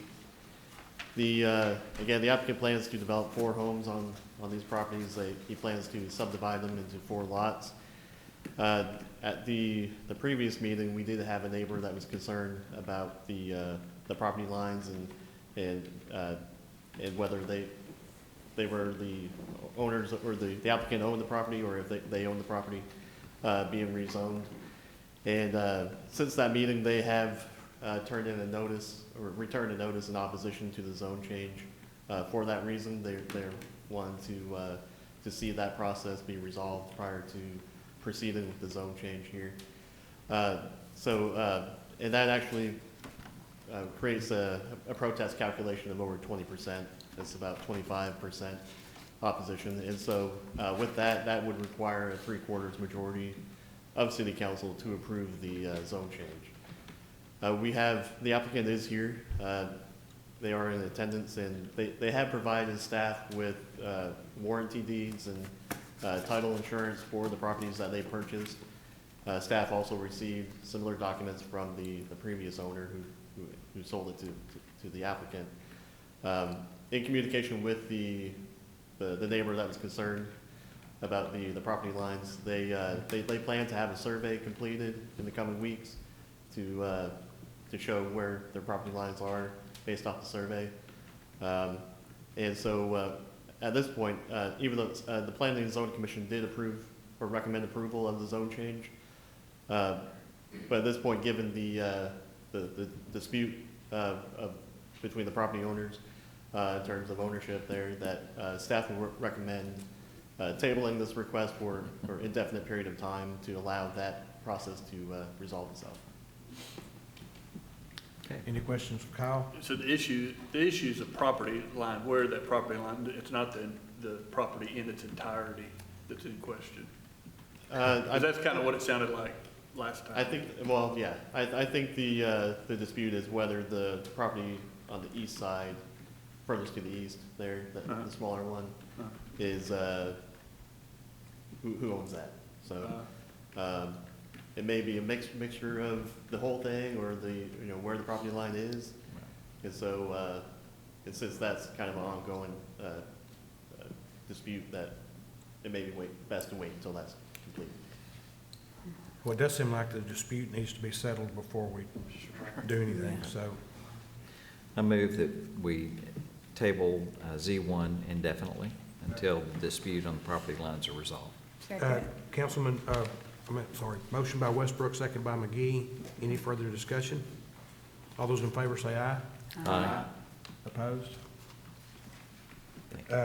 We will table it indefinitely. H1.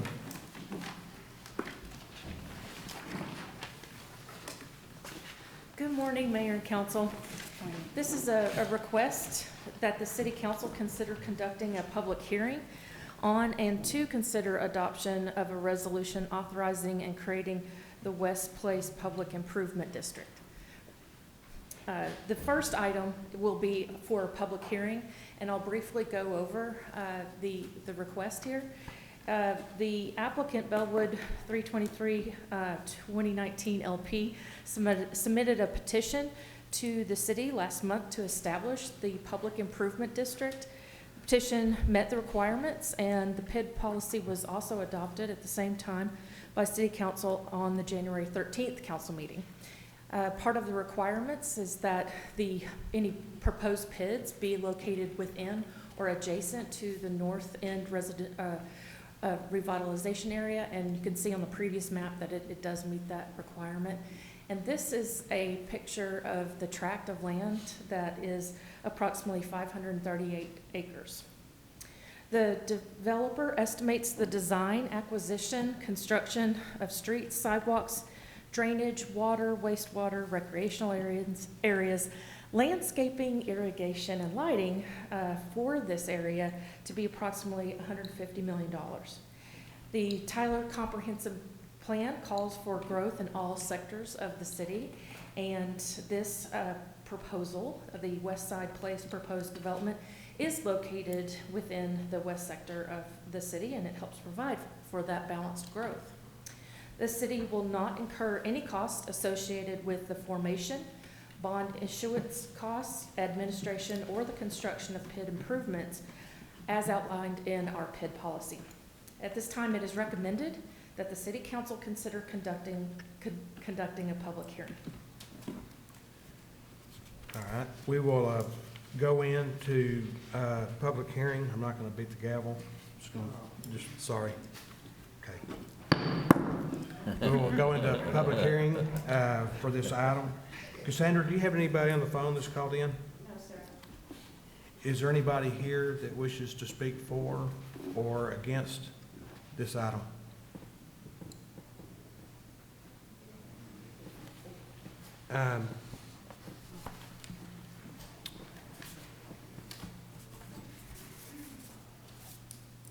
Good morning. Good morning. I lost your card. No, I don't have a card for this. I have a card for something else. But I just decided to speak on this. If there's going to be a public hearing on the West Side Place Public Improvement District Plan, I would suggest that it go out to the public who lives in the west side of Tyler and in a way, shape, and fashion that the entire public gets it in some kind of way, shape, form, or fashion, and not being satisfied till there's a certain quota of people who are willing and able to attend said meeting. That's all I gotta say on that. Deborah, how is this posted for the public hearing? Yes, sir. With respect to the Texas Public Information Act, we have 72 hours prior to, 3 days prior to the council meeting that we must post the agenda. This item was posted on that agenda item. It is posted at our inside windows as well as outside on the board outside. It's also posted on our website. And it was noticed in the paper on July 22nd, a very detailed notice in the Tyler Morning Paper. Not July 26th. January. January. Did I say July? January. It was actually my birthday. How could I get that mixed up? So yes, it was in the paper. I saw it. So the public has been informed about this hearing this morning? Yes, sir. Okay. Anybody else to speak for or against? All right, we will close the public hearing. Oops, I apologize. This is Roxanne Sheehan. Can you hear me? Who's that? Hi, I represent the property owner Bellwood. I'm with Shoot Ventura, and I just wanted to speak on behalf of the property owner in favor of the PID creation. Roxanne. Cassandra, we can get that information for you as far as Roxanne's last name. Sheehan. So we've closed the public hearing, correct? Yes, sir. You need public hearing. As you've got all the comments, you close public hearing and then take up the rest of the section. Okay, so are you going to do the part on the resolution? Yes, and now, once the public hearing is closed? It is closed. Okay, yes, sir. Now it is recommended. That's what we needed. Now it is recommended that the City Council consider adoption of a resolution authorizing and creating the West Side Place Public Improvement District. Any other questions for Heather? I've got a card here from Stuart Fink.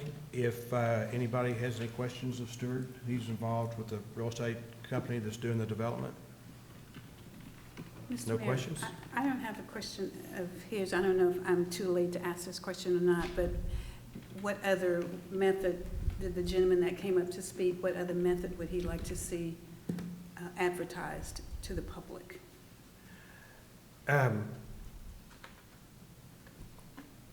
If it's too late. What I would love to do is visit with Terry when we get through and ask him that question. So anyway, I'll entertain a motion. Second.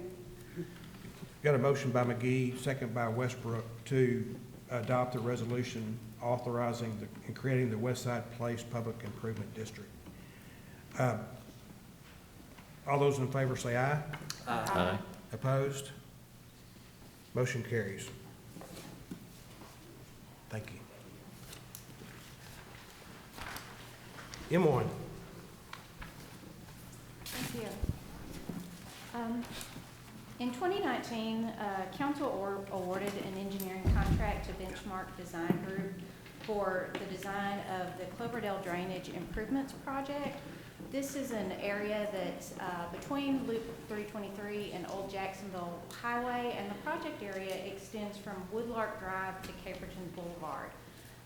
This area consists, the drainage infrastructure is a combination of an undersized open channel to the north end of the project, which flows into an underground piping system on the south end of the project. And the piping system is also undersized and also failing in many locations. So the intent of the project is to basically build an entirely new underground piping system to replace the open channel and the failing pipes that are currently there. In the meantime, and of course the design is currently underway and in fact getting really close to being wrapped up, but in the meantime we've had several citizen complaints about an area at the intersection of Silverwood and Woodlark, which was just outside the original project area. So apparently we've had some complaints of some flooding at that intersection. So we thought it would just be really convenient and efficient to add some additional storm drain inlets at that intersection and tie it into the new infrastructure that is going to be built as part of this project. And in order to do so, we need to issue a design amendment to Benchmark Design Group, which would include both the surveying that's needed to get that information tied into the original project, the easement preparation and acquisition, all of the engineering and design work, as well as the construction inspection that would occur once this project goes into construction. So again, this is a request for an amendment in the amount of $55,000 to Benchmark Design Group for additional design and construction services on the Cloverdale Drainage Improvements Project. Any questions for Lisa? I'll entertain a motion. Move to approve M1. Second. Who was the second from? Brad. Motion by Sellers, second by Curtis. Any further discussion? All those in favor say aye. Aye. Opposed? Motion carries. M2. Okay. Item M2 is a request for a construction contract for the 2021 Onyx Seal project. This is one of the tools that we use in our overall pavement management program.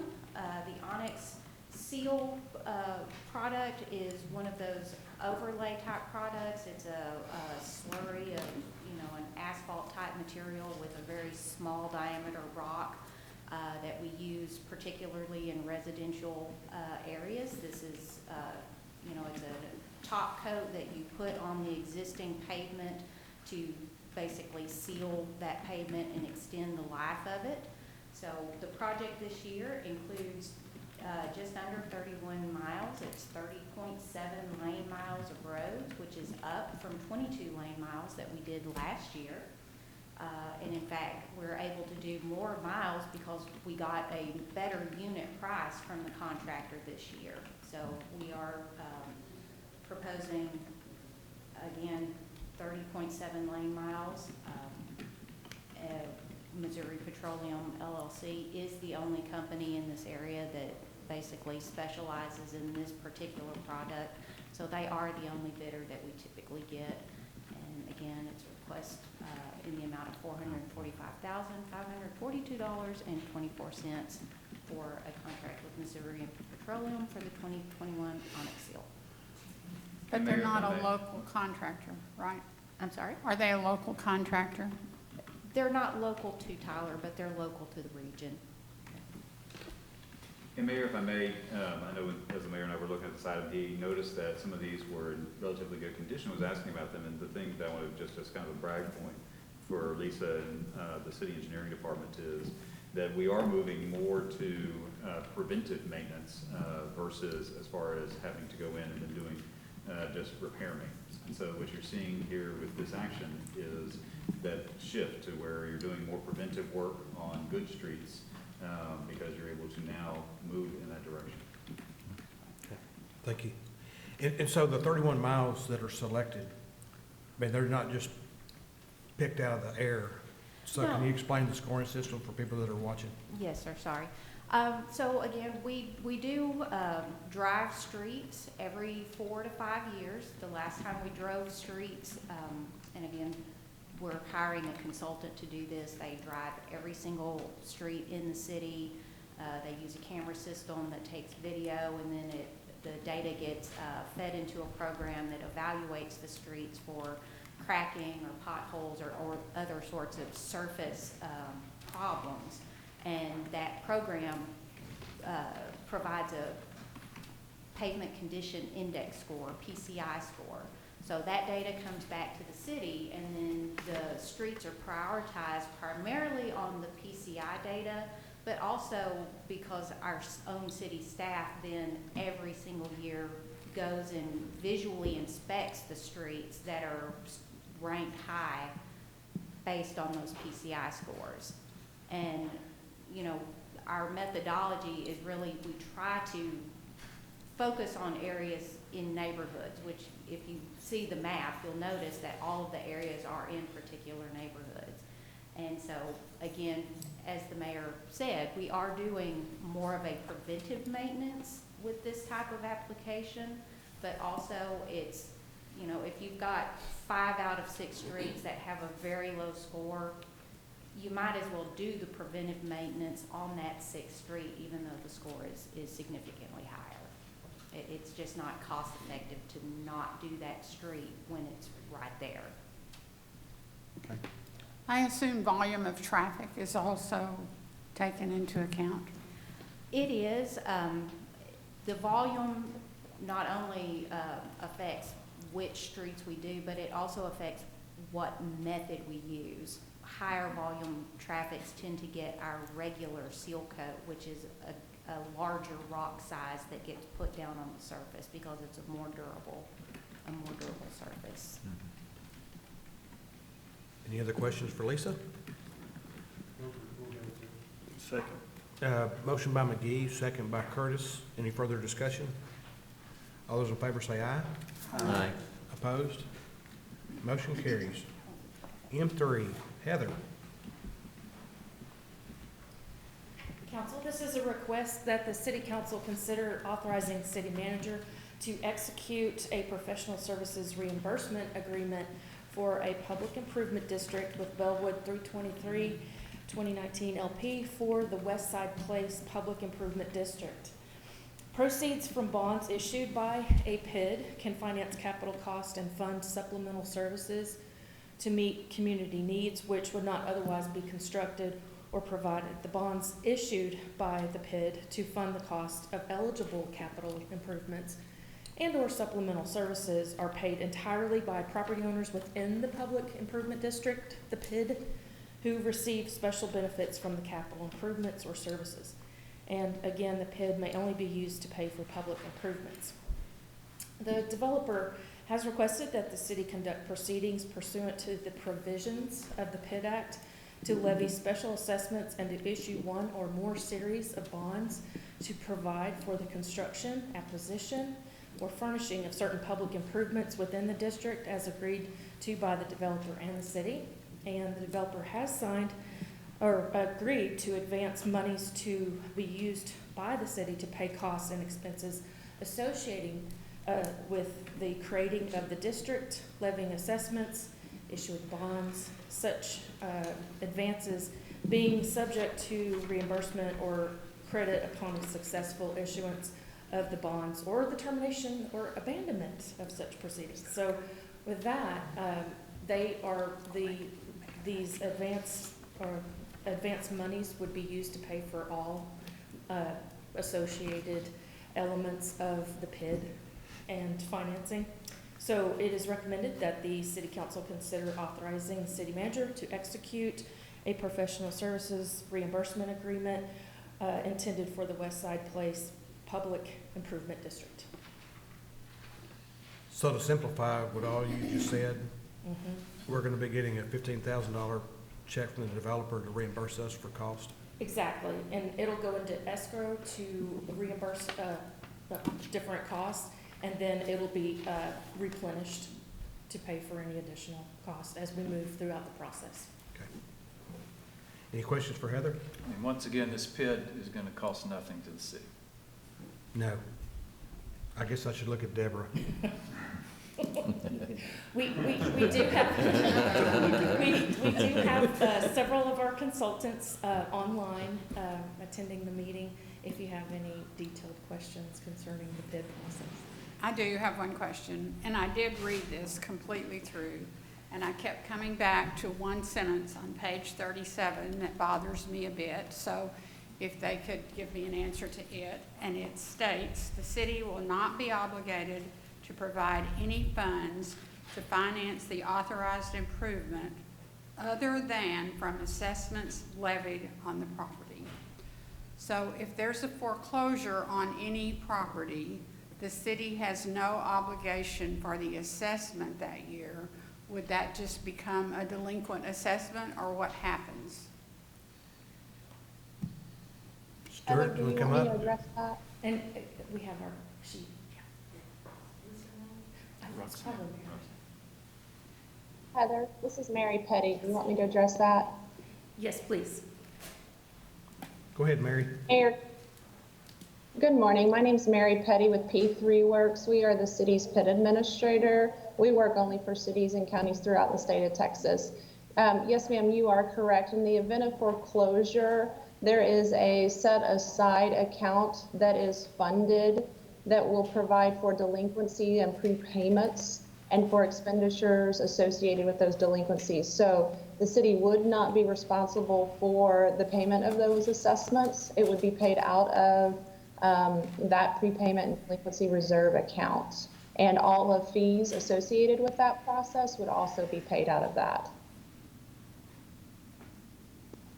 Did that answer your question? I think I heard that. Any other Was questions? it loud enough for me to repeat it?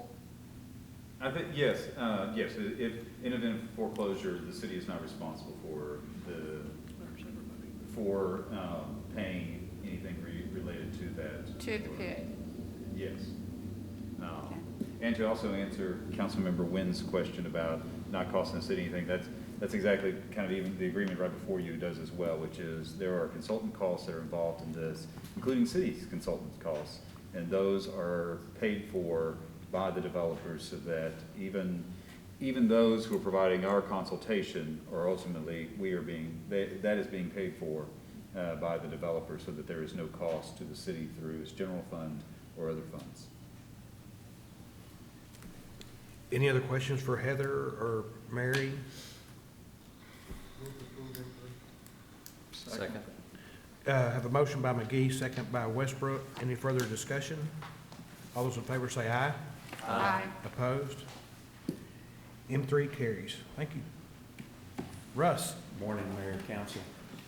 M4 is a request for council to consider authorizing the city manager to award bid number 21-013 to Paragon Construction and Associates to furnish all the necessary materials and equipment and superintendents of labor for an amount not to exceed $344,010.31. And this is for the construction of Burkeville Park tennis courts and the retaining wall. Just to give you a quick history, this was for council members. 2013 was the Burkeville master plan, and every 2 years we've been able to do the continuation of a 4-phase plan. The next slide will indicate the playground area was completed in 2015, and then we moved to the next slide would take us to phase 2, which is the amphitheater, and that was June of 2017.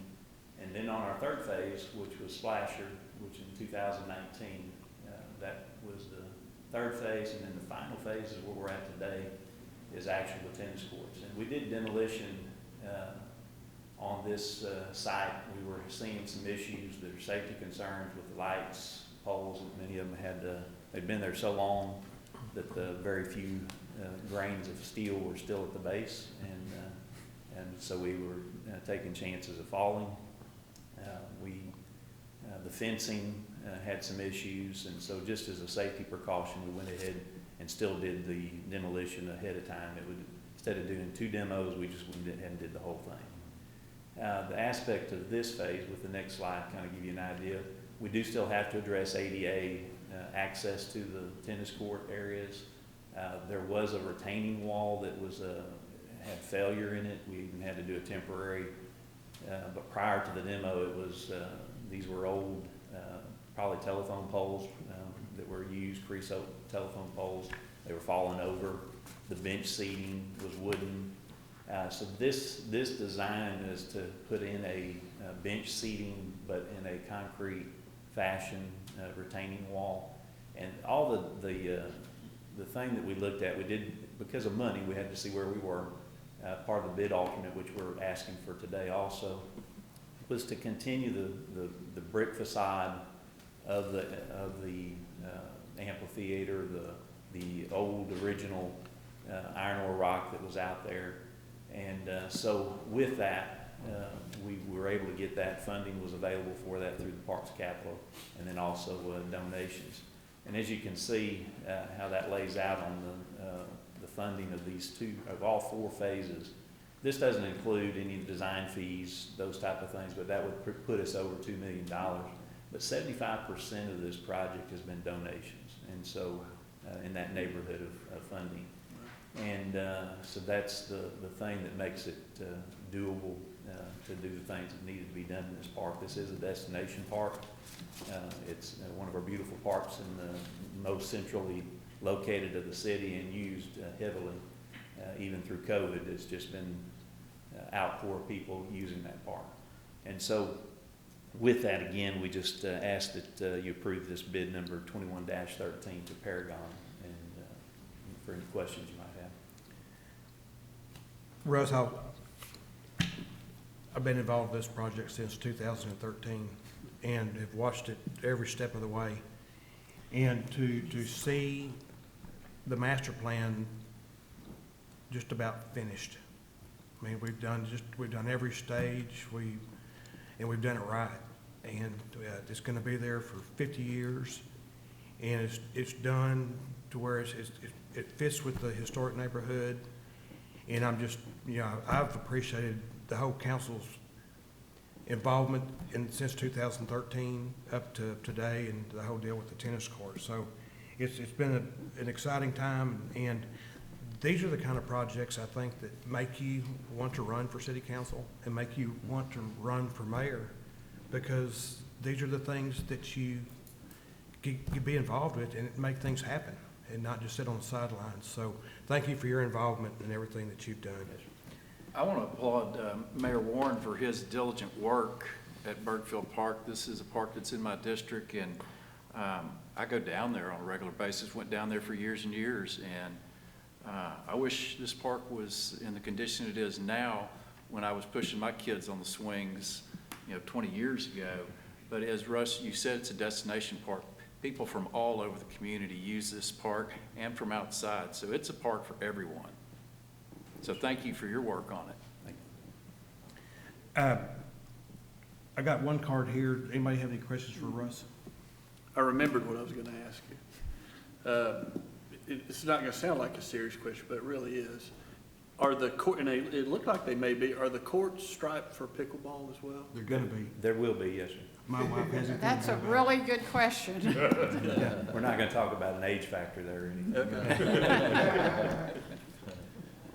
Okay, I've got one card here. Terry, you back there? Terry Bonner? Come on up. If you can state your name and address for the record. All right, my name is Terry Bonner, 1110 South Academy, speaking on behalf of the Justice League of East Texas.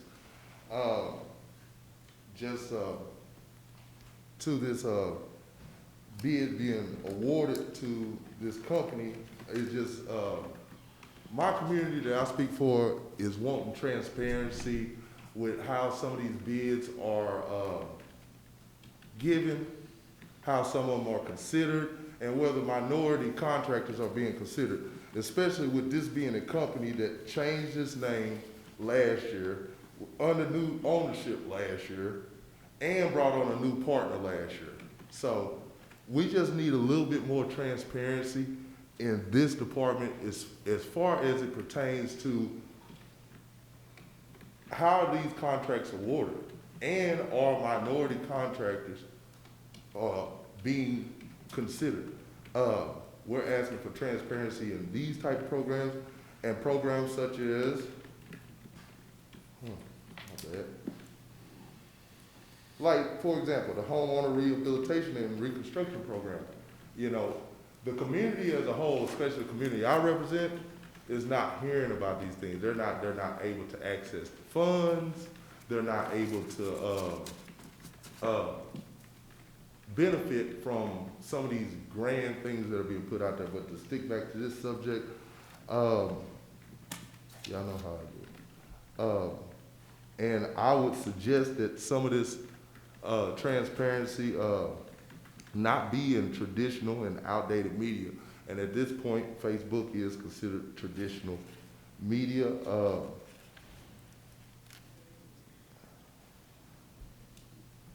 right, I think that's just about all I have. But yeah, we want a little bit more transparency with this. The minority community wants to make sure that its minority contractors are being considered.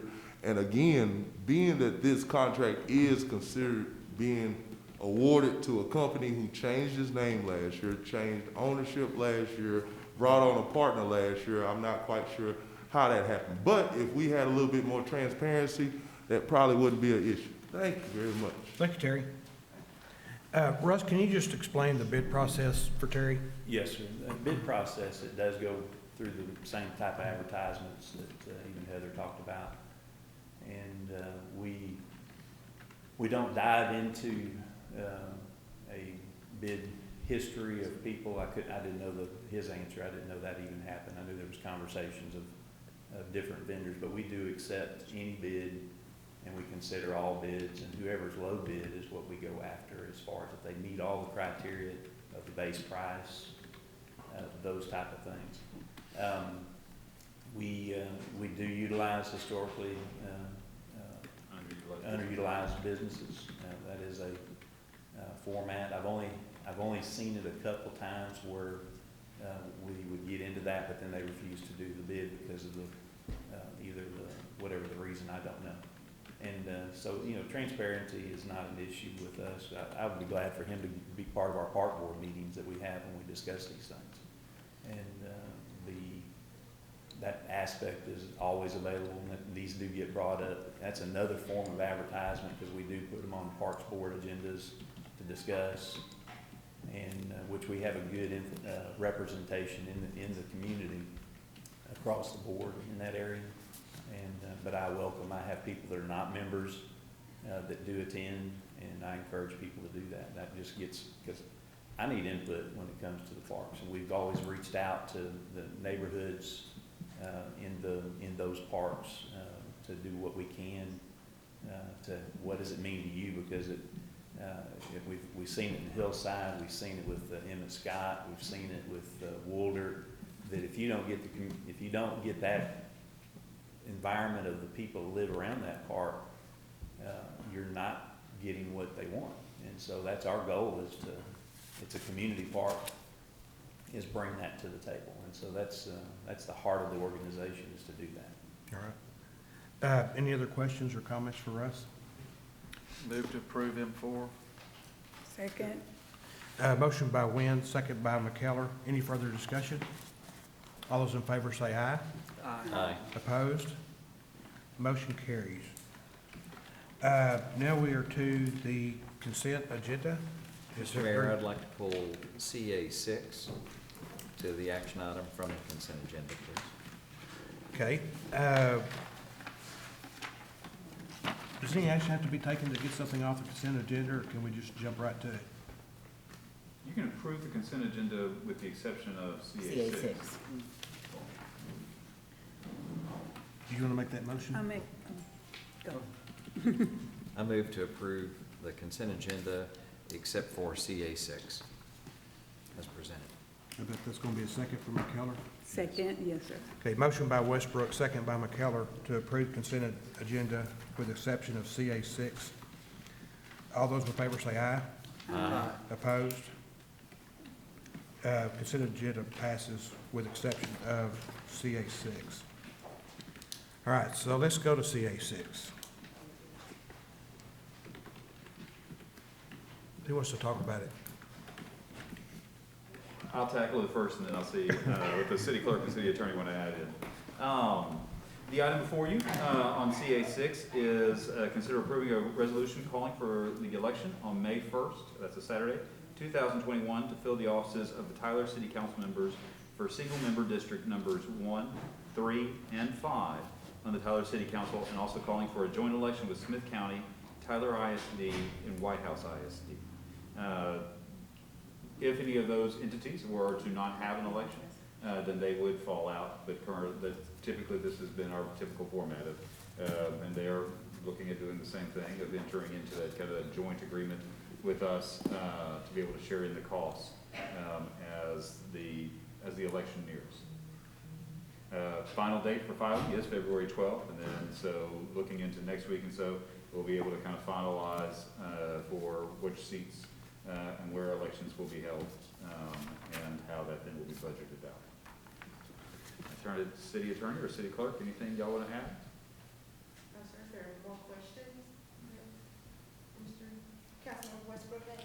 No more questions, thank you. I move to approve CA6. Second. Is there a second?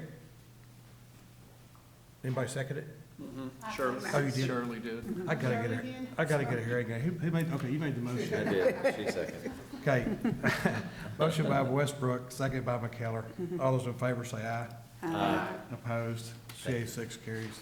And I should probably have added, I apologize now for actually bringing this up after y'all voted. It doesn't matter, but for those, currently as the election is coming up, it's, we have, it looks like there right now is a race with everyone except for Councilman Westbrook. We'll see if somebody follows the next district. If for whatever reason no one does, then that election will be canceled for that district, but the other districts will remain in motion for elections, if that makes sense. All right, city manager's report. Thank you, Mr. Mayor and council. Just a few items of note. We face winter weather again this week and into early next week. Currently, it looks like temperatures will plunge beginning late Thursday with the best chance of snow, freezing rain on Monday, February 15th. The street department will put the sanders on the streets and the snow blade on the motor grader tomorrow.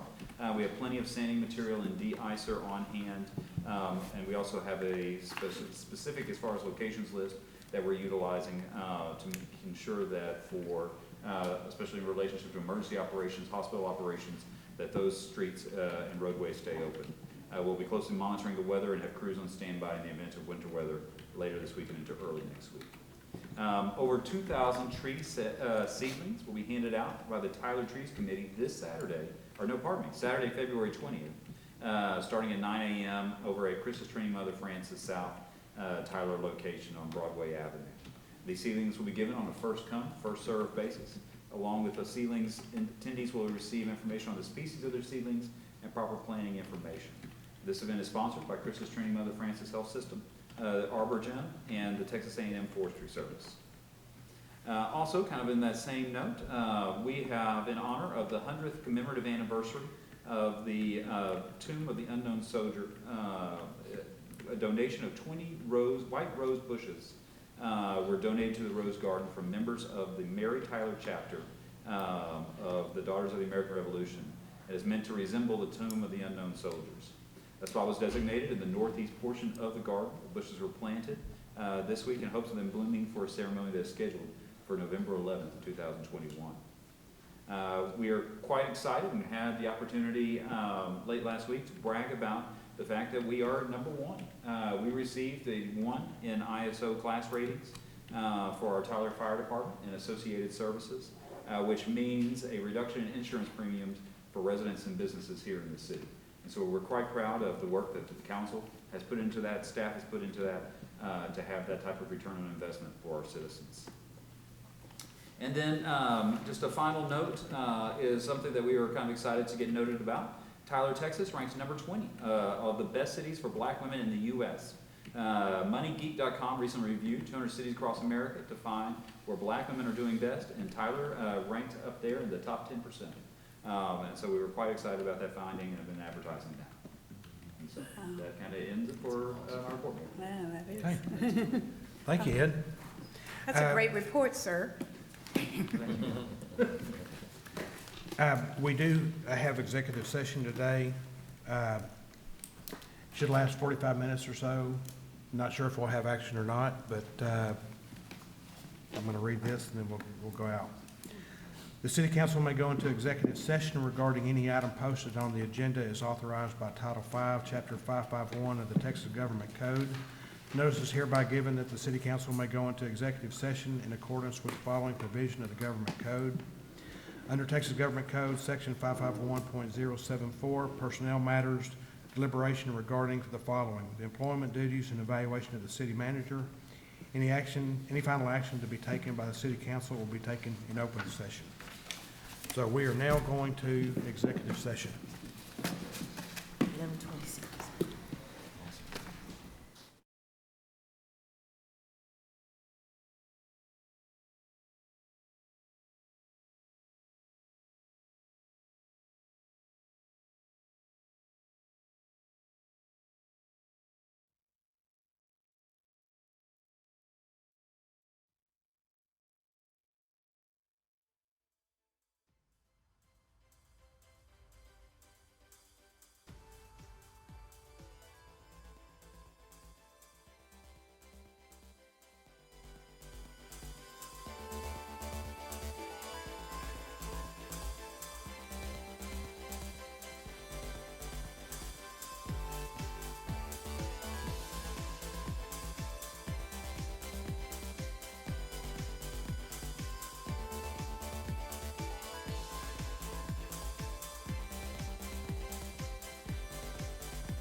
All right, we are back from executive session. We have no action. I'll entertain a motion to adjourn. So moved. We are adjourned. Thank you. Oh, here we go.